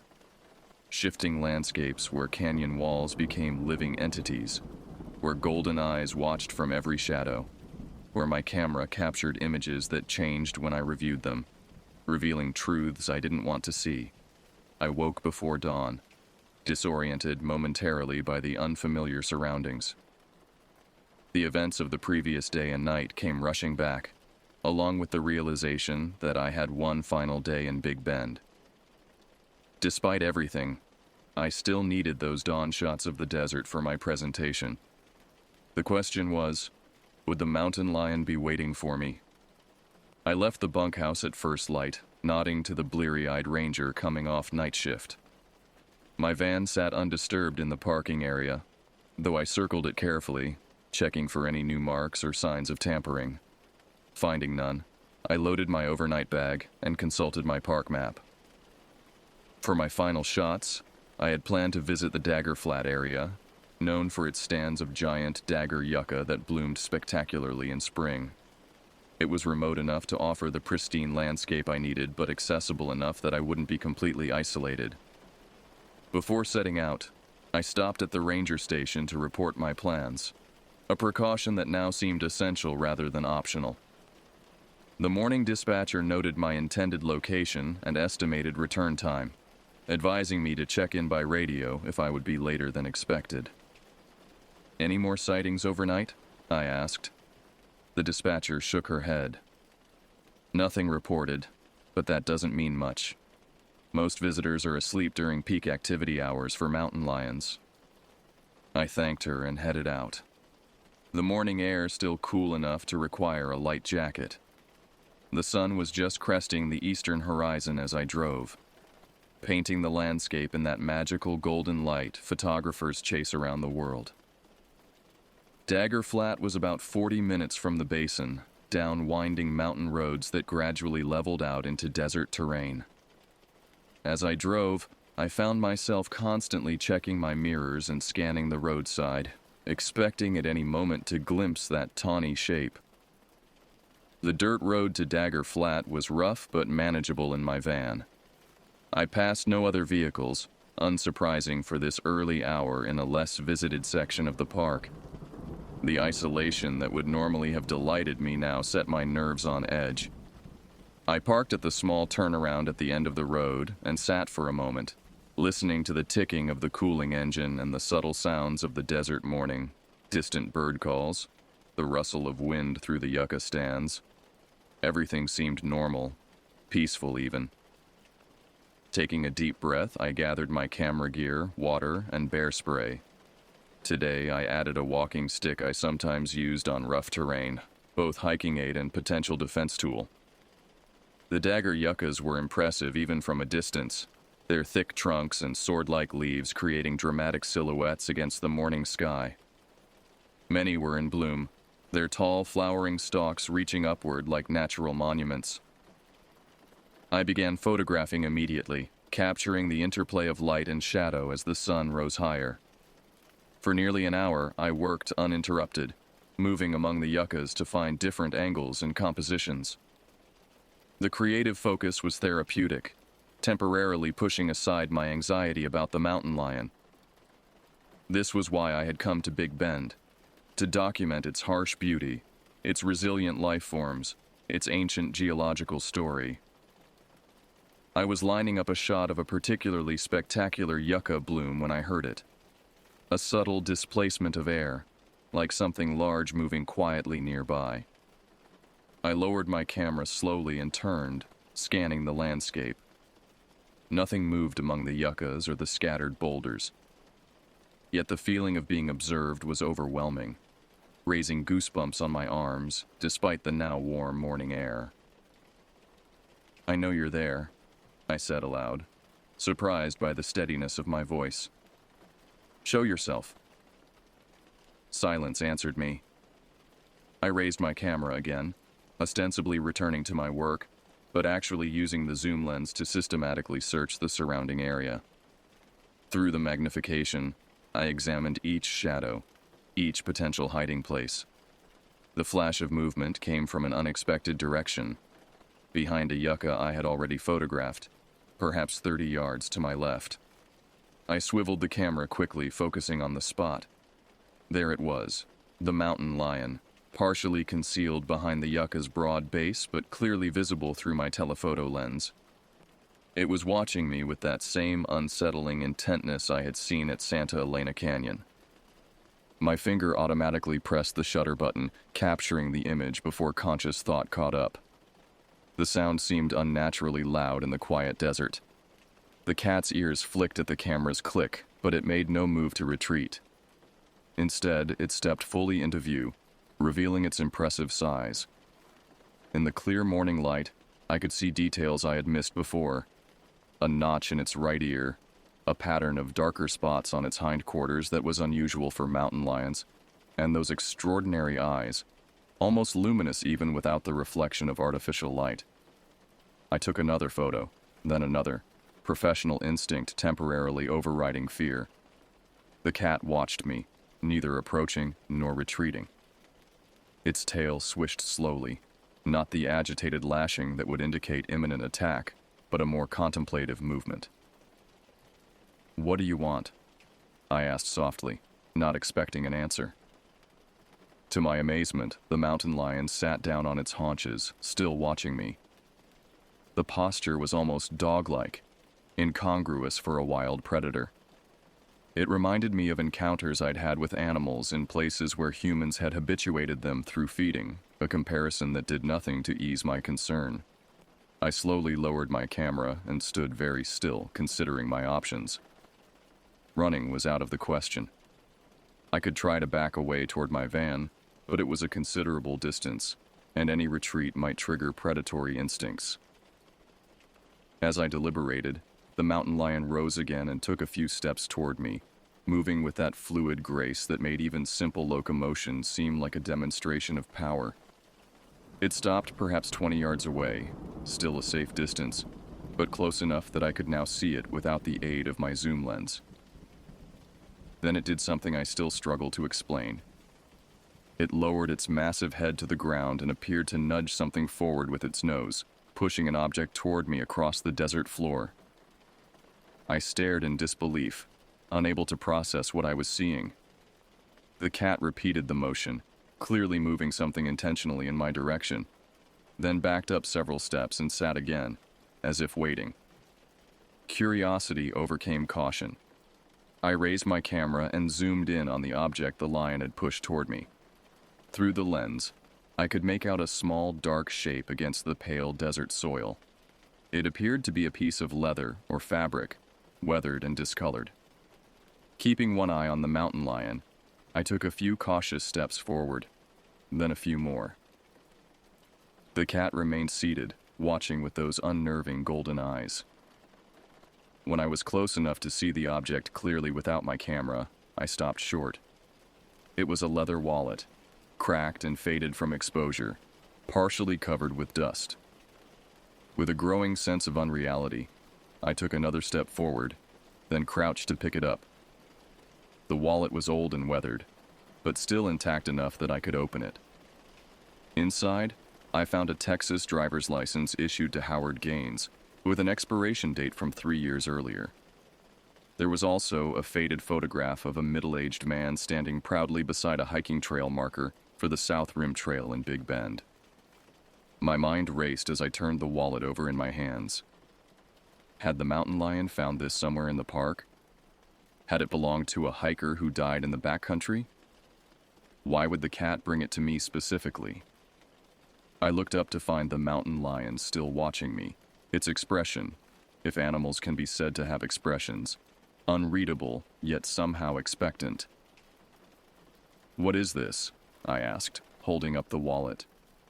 "What am I supposed to do with this?" In response, the cat stood and turned, taking a few steps away before looking back at me. The message seemed clear. Follow me. Every rational instinct screamed against following a mountain lion into the desert. Yet something deeper than rationality pulled me forward. I checked that my bear spray was accessible, gripped my walking stick more firmly, and began to follow, maintaining what I hoped was a safe distance. The cat led me on a winding path through the yucca stand and into a more open area dotted with boulders. It moved unhurriedly, pausing occasionally to ensure I was still following. We traveled perhaps a quarter mile before it stopped beside a large rock formation. The mountain lion looked at me, then at something near the base of the rocks. When I hesitated, it repeated the gesture, nudging the ground with its nose. Moving cautiously, I approached the spot, keeping the cat in my peripheral vision. It backed away slightly, giving me space. What I found was a small cairn of stones, clearly human-made, partially concealed by desert vegetation. The arrangement was deliberate, not a natural occurrence. Kneeling beside it, I began carefully removing the stones, unsure what I expected to find. Beneath the cairn was a shallow depression containing a small metal box, the kind used by hikers for emergency supplies or geocaching. I lifted it out, aware of the mountain lion's eyes on me as I worked. The box opened easily, revealing a small notebook wrapped in plastic, a faded park map, and a disposable lighter. The notebook was a trail journal, its pages filled with handwritten observations about Big Bend's wildlife and terrain. I flipped to the final entry, dated 3 years earlier, April 17th, day 4 on South Rim. Following tracks of what might be largest mountain lion I've ever seen. Golden eyes visible in flashlight beam last night. Fascinating coloration, almost gray in patches. Will attempt to photograph tomorrow if possible. Something strange about this cat. It seems to be following me rather than the other way around. Not behaving like typical cougar. Will report to rangers when I return. The journal ended there, with no further entries. With a growing sense of unease, I checked the name inscribed on the inside cover. Howard Gaines, wildlife photographer. I looked up at the mountain lion, which had settled onto its haunches about 15 feet away, watching me with those same golden eyes described in the journal. "Did you lead him here too?" I asked softly. The cat blinked slowly, its gaze never leaving mine. I replaced the journal in the box and carefully gathered the entire cache, including the wallet. Whatever had happened to Howard Gaines, his belongings deserved to be returned to the park authorities or his family. Standing slowly, I addressed the mountain lion again, feeling slightly ridiculous, yet compelled to speak. "I'm taking these back. People should know what happened here." To my astonishment, the cat rose and dipped its head in what almost seemed like acknowledgement. Then it turned and walked away, its powerful shoulders rolling beneath that unusual gray-tinted coat, its long tail sweeping from side to side as it disappeared among the rocks. I stood watching until it was completely gone, then began the walk back to my van, clutching the box and wallet like talismans. My mind struggled to process what had just happened. A wild predator that behaved with apparent purpose and intelligence beyond what biology could explain. At the ranger station, I presented my findings to a visibly shocked Ranger Dominguez. A search of park records confirmed that Howard Gaines had been reported missing 3 years earlier after failing to return from a solo backcountry hike. Despite extensive search efforts, no trace of him had been found until now. "And you're saying the mountain lion led you to this?" Dominguez asked, clear skepticism in his voice despite his professional demeanor. "I know how it sounds," I replied. "But yes, that's exactly what happened. It deliberately showed me where to find these items." He studied me for a long moment, then sighed. "We've had stories about the Chisos cat for generations. Most of us dismiss them as park legends, but occasionally..." He trailed off, shaking his head. "I've been here 23 years, and I've seen things I can't explain. This park has its mysteries." I spent hours completing reports and talking to various officials. By late afternoon, I was exhausted, but also strangely at peace. Whatever had happened, whatever connection existed between the mountain lion and Howard Gaines, I had done what I could to bring closure. As I finally prepared to leave Big Bend, driving toward the park exit with my camera full of stunning images, I found myself scanning the roadside vegetation one last time. Part of me hoped for a final glimpse of that extraordinary predator with the golden eyes. The desert offered no such parting gift. The landscape stretched empty and beautiful around me, its secrets once again concealed beneath an impassive exterior. Yet as I crossed the park boundary, I couldn't shake the feeling that somewhere in those ancient canyons and rugged mountains, intelligent eyes were watching. Not with malice, but with a wild awareness that defied human understanding. I've returned to Big Bend several times since then, always half expecting to encounter the mountain lion again. It has never reappeared, at least not to me. But park rangers occasionally mention unusual sightings, a larger-than-normal cat with distinctive coloration, often described as appearing when hikers are in distress or lost. Some mysteries resist explanation. Some experiences change us in ways we can't articulate. What I know for certain is this. In the vast wilderness of Big Bend, I briefly crossed paths with something that existed at the boundary between the world we think we understand and something older, wilder, and more knowing.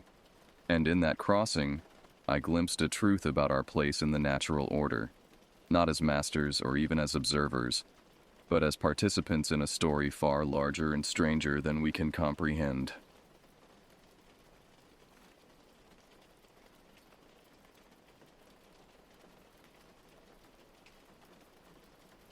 The letter arrived on a Tuesday.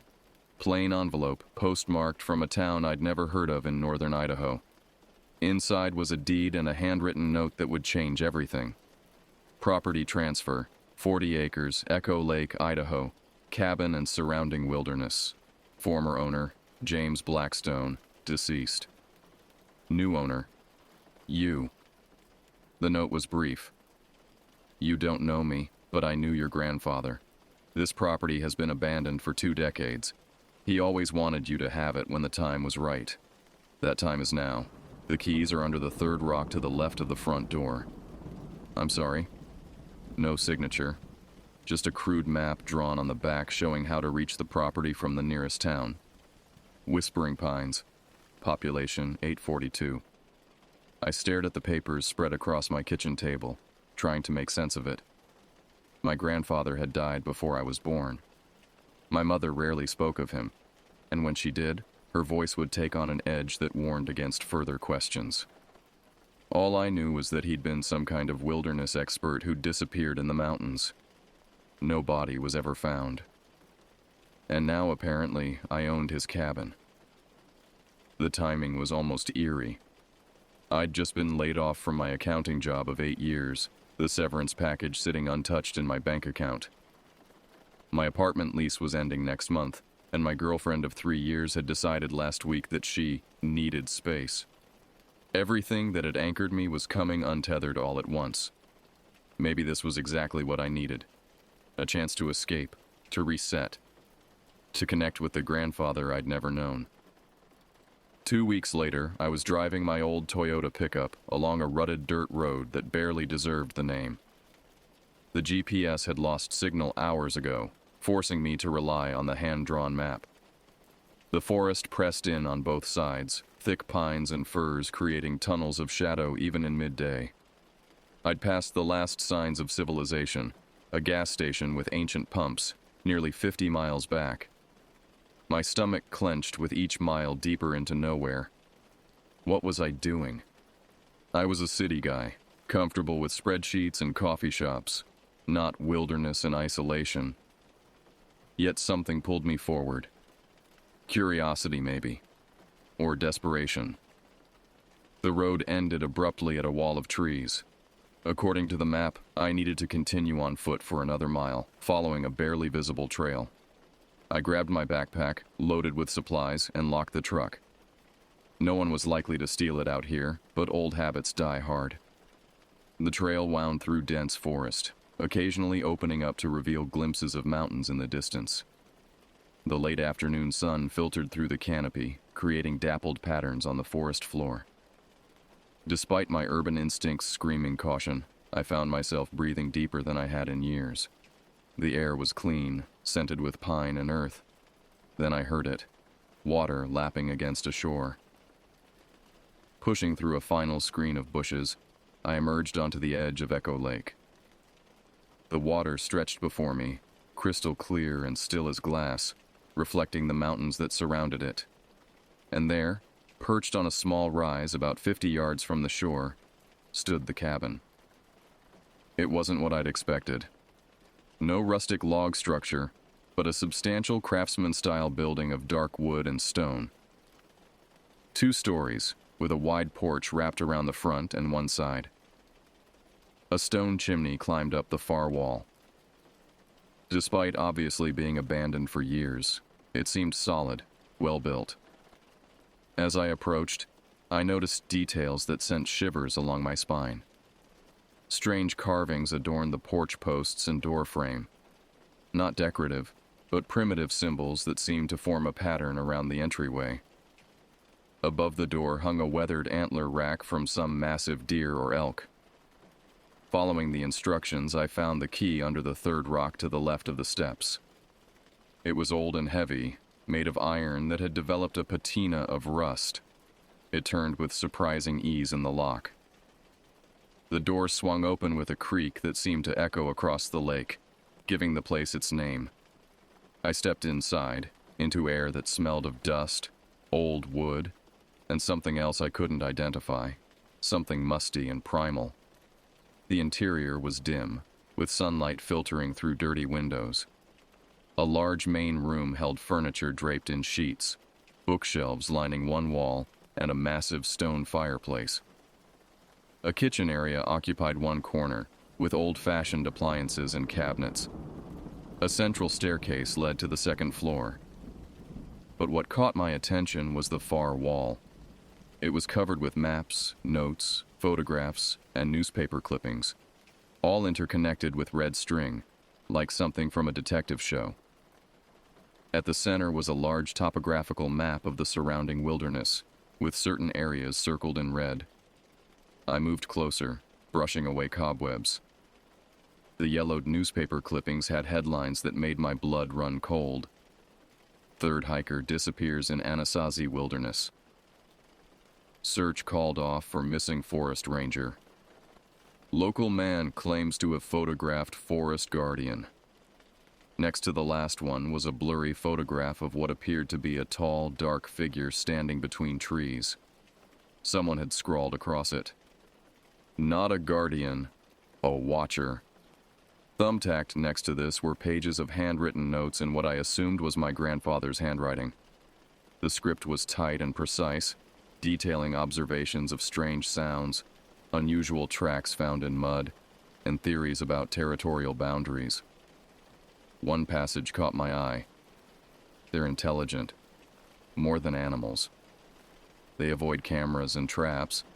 They know when they're being hunted. But they're also curious. I've felt eyes on me for weeks now. Last night, something walked around the cabin for hours, testing the doors, pressing against the windows. The symbols are holding, but for how long? They want something. Or someone. My hands trembled as I read. Was my grandfather delusional? Or was there something to his claims? The forest suddenly seemed darker, the shadows deeper. A sound from upstairs made me freeze. A soft thump, like something heavy shifting position. I held my breath, listening. Nothing but silence followed, yet I couldn't shake the feeling that I wasn't alone. "Hello?" I called, my voice sounding thin and weak. No answer. Probably just the house settling, I told myself. Old buildings make noises. That's normal. I decided to check upstairs before I lost my nerve. The wooden stairs creaked under my weight as I climbed, one hand on the banister, the other clutching my flashlight like a weapon. The second floor had a central hallway with 4 doors, 2 on each side. The first door on the right opened to a bathroom, outdated but clean. The next revealed a study with more bookshelves and a desk covered in papers. The first door on the left was a small bedroom, seemingly unused. The final door, at the end of the hall, led to what was clearly the master bedroom. A large bed dominated the space, with a handmade quilt covering it. More carvings marked the headboard and window frames, the same symbols from the porch posts. There was nothing to explain the noise I'd heard. No animals had nested here. No roof was collapsing. Yet as I stood in that bedroom, I couldn't shake the sensation of being watched. I went to the window, which overlooked the lake and the forest beyond. The sun was setting now, casting long shadows across the water. As I gazed out, movement caught my eye at the tree line across the lake. I squinted, trying to make it out. For a moment, I thought I saw a tall, dark figure standing between 2 pines, watching the cabin. Then it was gone, like a shadow melting into deeper shadow. My heart pounded. Imagination, I told myself. Just my mind playing tricks after reading those notes downstairs. I turned away from the window and nearly shouted in surprise. On the bed, which had been empty moments before, lay a small object. I approached cautiously. It was a carved wooden figure, roughly humanoid but elongated, with disproportionately long limbs and no facial features. I was certain it hadn't been there when I'd first entered the room. Backing away, I knocked into the bedside table, sending something clattering to the floor. I bent to pick it up, a leather-bound journal. Opening it, I saw more of my grandfather's handwriting, dated entries spanning years. This wasn't part of his research wall downstairs. This was personal. I sat on the edge of the bed, the wooden figure seemingly watching me with its blank face, and began to read the first entry. October 3rd, 1978. I've found them, or they found me. After years of searching, pursuing rumors and stories, I've finally seen one with my own eyes. 8 feet tall at least, covered in dark hair, moving through the forest with an ease that defies its size. Not a bear, not a man, something else entirely. The locals call them Watchers of the Woods. The indigenous people have more names for them, none translatable. They've been here long before us, and they know I'm watching back now. I flipped through more entries, my unease growing. My grandfather documented regular encounters, claiming the creatures, he never called them Bigfoot or Sasquatch, only Watchers, had become increasingly interested in him. He'd left out gifts of food, which were taken. He'd recorded strange vocalizations at night. He believed he was making progress in some kind of communication. Then, near the end of the journal, the entries became disturbing. April 18th, 1982. They want something from me. The leader, the one with the scarred face, watches me from the trees for hours, never approaching, just watching. I hear them at night, circling the cabin, testing the barriers. The symbols keep them at bay, but their patience is eternal. What do they want? What am I missing? The final entry chilled me to the bone. June 2nd, 1982. I understand now. It's not me they want. They've shown me visions of the future, of bloodlines, of return. My grandson will come when the time is right. He must. The balance depends on it. I've made arrangements. Everything must appear to be abandoned, forgotten. But the Watchers never forget. And they will wait. My grandfather had disappeared in June 1982, and here I was, his grandson, sitting in his abandoned cabin. The cabin he somehow knew I would inherit, decades after his disappearance. Night had fallen completely now. The darkness outside the windows was absolute.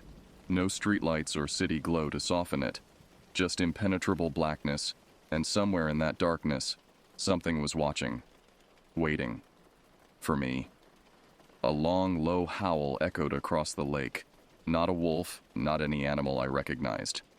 It was joined by another, then another from different directions. They were surrounding the cabin. The Watchers had been patient. And now I had arrived.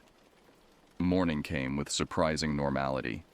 Sunlight streamed through the windows, birds chirped outside, and the lake sparkled innocently. I'd spent a restless night on the couch downstairs, my grandfather's journal and the wooden figure placed on the coffee table where I could see them.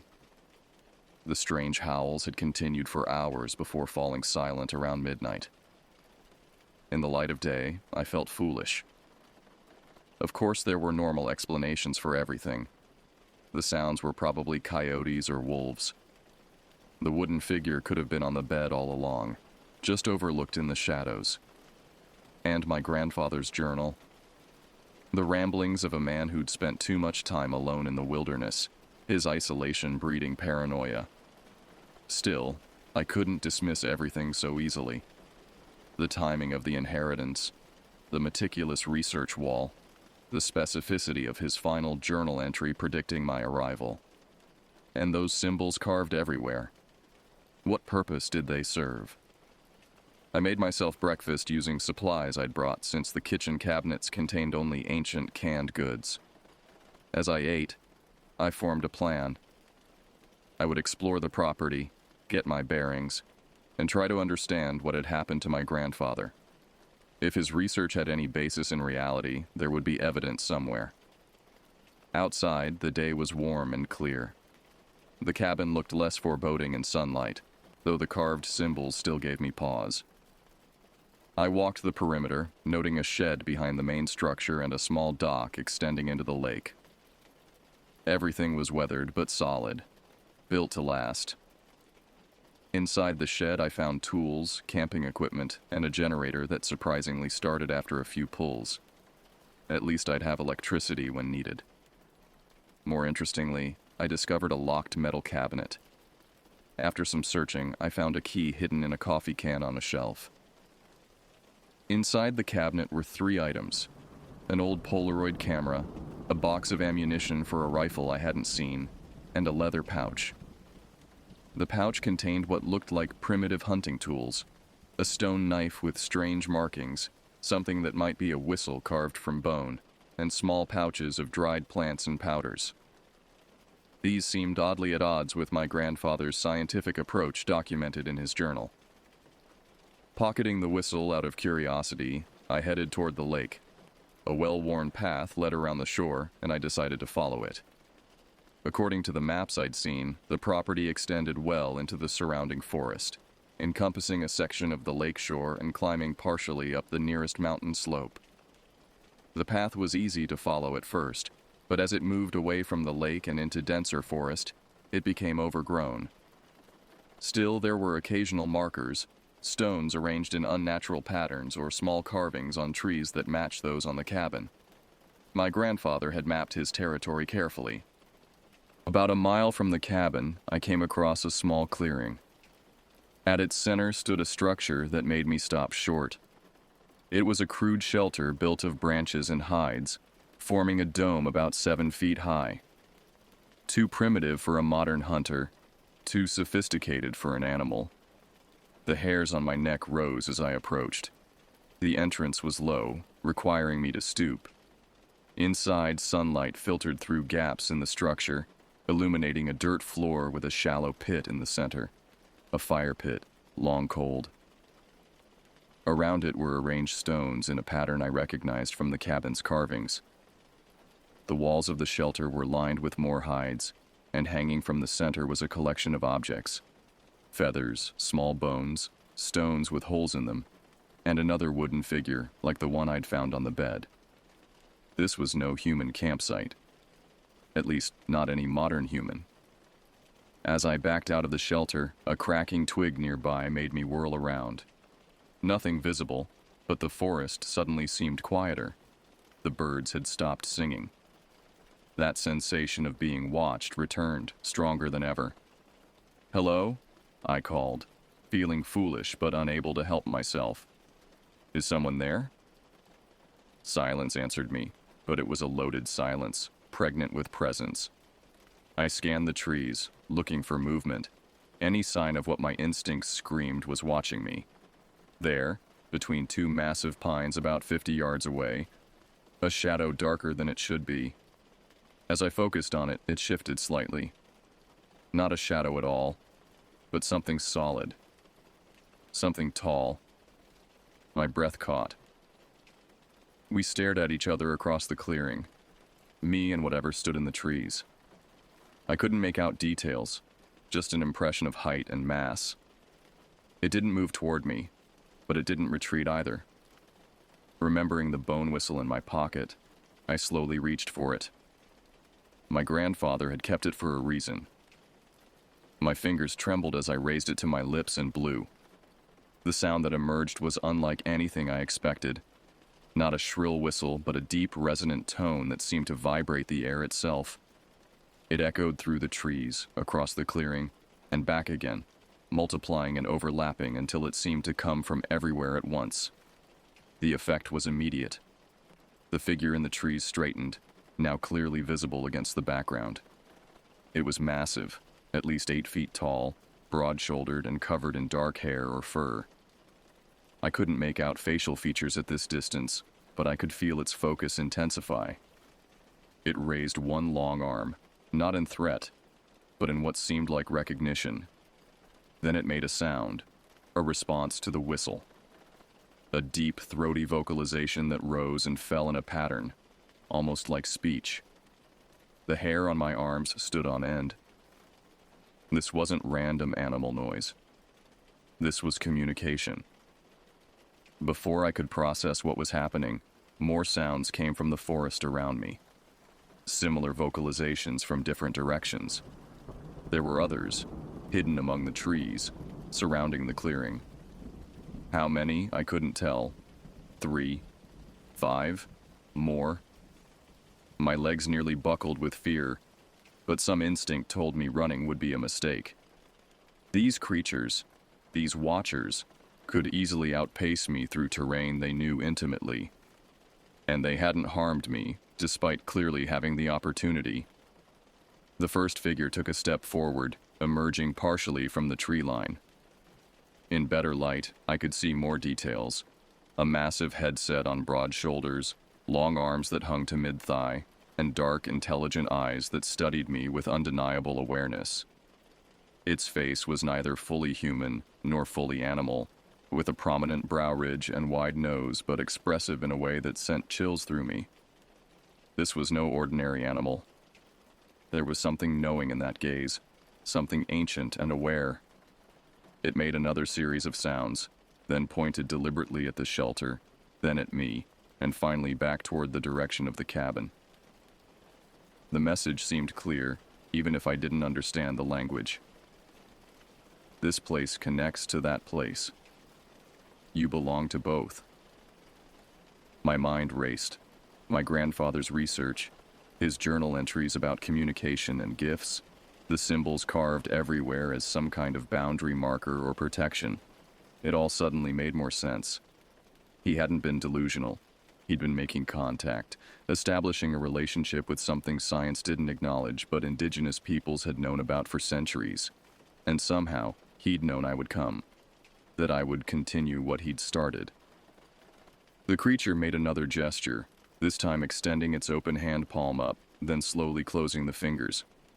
A request. It wanted something from me. Instinctively, I reached for the wooden figure I'd found in the cabin, only to remember I'd left it behind. But I did have the whistle. After a moment's hesitation, I held it up, showing it to the creature. It made a sound that might have been satisfaction, then pointed to the ground between us. It wanted me to leave the whistle. This felt like a critical moment, my first real exchange. Slowly, I placed the whistle on the ground and backed away, never taking my eyes off the massive figure. It waited until I was well back before approaching with surprising grace for something so large. It moved neither slowly from caution nor quickly from eagerness, just deliberate, confident movements. Bending down, it retrieved the whistle with fingers that looked remarkably dexterous despite their size. Then it did something unexpected. From somewhere, perhaps a pouch I couldn't see among the fur, it produced an object and placed it where the whistle had been. After backing away to its original position, it made a gesture that clearly meant the item was for me. Once the creature had retreated, I cautiously approached and picked up what it had left. It was a necklace made of twisted plant fibers with a pendant of carved stone. The pendant bore markings similar to the symbols on the cabin, concentric circles with lines radiating outward, like a stylized sun. Unsure of the protocol but feeling I should acknowledge the gift, I placed the necklace around my neck, then nodded toward the creature. This seemed to satisfy it. It made another vocalization, echoed by the unseen others in the forest, then backed further into the trees until it was barely visible, present but withdrawn. The message was clear enough. Exchange completed. Interaction over for now. I backed away from the clearing, retracing my steps toward the cabin, my mind whirling with implications. Once I felt I was a safe distance away, I turned and walked quickly, fighting the urge to run. The sensation of being watched followed me all the way back to the cabin. Inside, I collapsed on the couch, adrenaline finally ebbing and leaving me shaky. I just encountered something impossible, something that shouldn't exist according to mainstream science. Yet the encounter had been undeniably real. I touched the stone pendant hanging from my neck, proof that I hadn't imagined it. Looking around the cabin with fresh eyes, I now understood my grandfather's research differently. He hadn't been tracking these creatures like animals. He'd been establishing communication, building some kind of relationship. The symbols weren't superstitious nonsense, but a form of boundary marking, perhaps even protection, recognized by both sides. And his final journal entry made more chilling sense. "It's not me they want. My grandson will come when the time is right." Somehow, he'd known I would inherit this place, that I would continue whatever he'd started. But why me? What made me special in this equation? I returned to the research wall, studying it more carefully. Among the maps and notes, I found a family tree my grandfather had constructed. It traced our lineage back unusually far, not just generations but centuries, and it highlighted certain individuals in each generation, including both my grandfather and me, marked with the same sun-like symbol that hung around my neck now. A folded paper tucked behind the family tree contained what looked like a translation key, rough equivalents between English words and series of symbols. My grandfather had been decoding their communication system. One phrase was circled repeatedly: Bloodkeeper. As night fell again, I sat on the porch, watching the tree line across the lake. Occasionally, I caught glimpses of movement, tall figures moving between trees, never hiding completely, but never exposing themselves fully either. They were patrolling, watching, waiting. The pendant felt warm against my skin, almost alive. What had my grandfather involved me in? What covenant or arrangement had he made that now passed to me? As darkness deepened, the howls began again, but they seemed different tonight. Less challenging, more like announcements. They were acknowledging my presence, perhaps even my acceptance of their gift. I fingered the pendant nervously, wondering what it signified to them. Was it merely a token, or did it mark me in some way? Just before midnight, as the nearly full moon rose over the mountains, illuminating the lake with silver light, I saw them emerge from the forest across the water. 7 tall figures standing in a row at the shoreline, clearly visible in the moonlight. They made no move to approach the cabin, no threatening gestures. They simply stood watching, a delegation making its presence known. In that moment, I understood why my grandfather called them watchers. They had been observing us for centuries, perhaps millennia, from the shadows of forests, from mountain ridges, from the corners of our perception. Rarely engaging, mostly avoiding, but always aware. And occasionally, for reasons I still didn't understand, they chose certain humans for contact. My grandfather had been one such human. Now, apparently, so was I. The largest figure, the one I'd encountered in the clearing, raised its arm in what might have been a greeting or a signal. The others responded by raising their arms as well. Then, almost in unison, they placed their right hands over their hearts and bowed their heads slightly. Without thinking, I found myself returning the gesture. It felt ancient and correct somehow, like remembering something long forgotten. When I looked up again, they were gone, melted back into the forest as silently as they'd appeared. But I knew they were still out there, watching. Always watching. I returned inside, picked up my grandfather's journal, and opened to a blank page. Taking a deep breath, I began to write. May 2nd, 2025. First contact established. The Watchers have acknowledged me as Bloodkeeper, though I don't yet understand what this means. I've accepted their token and returned their gesture. Whatever covenant my grandfather made continues through me now. I don't know if I should be terrified or honored.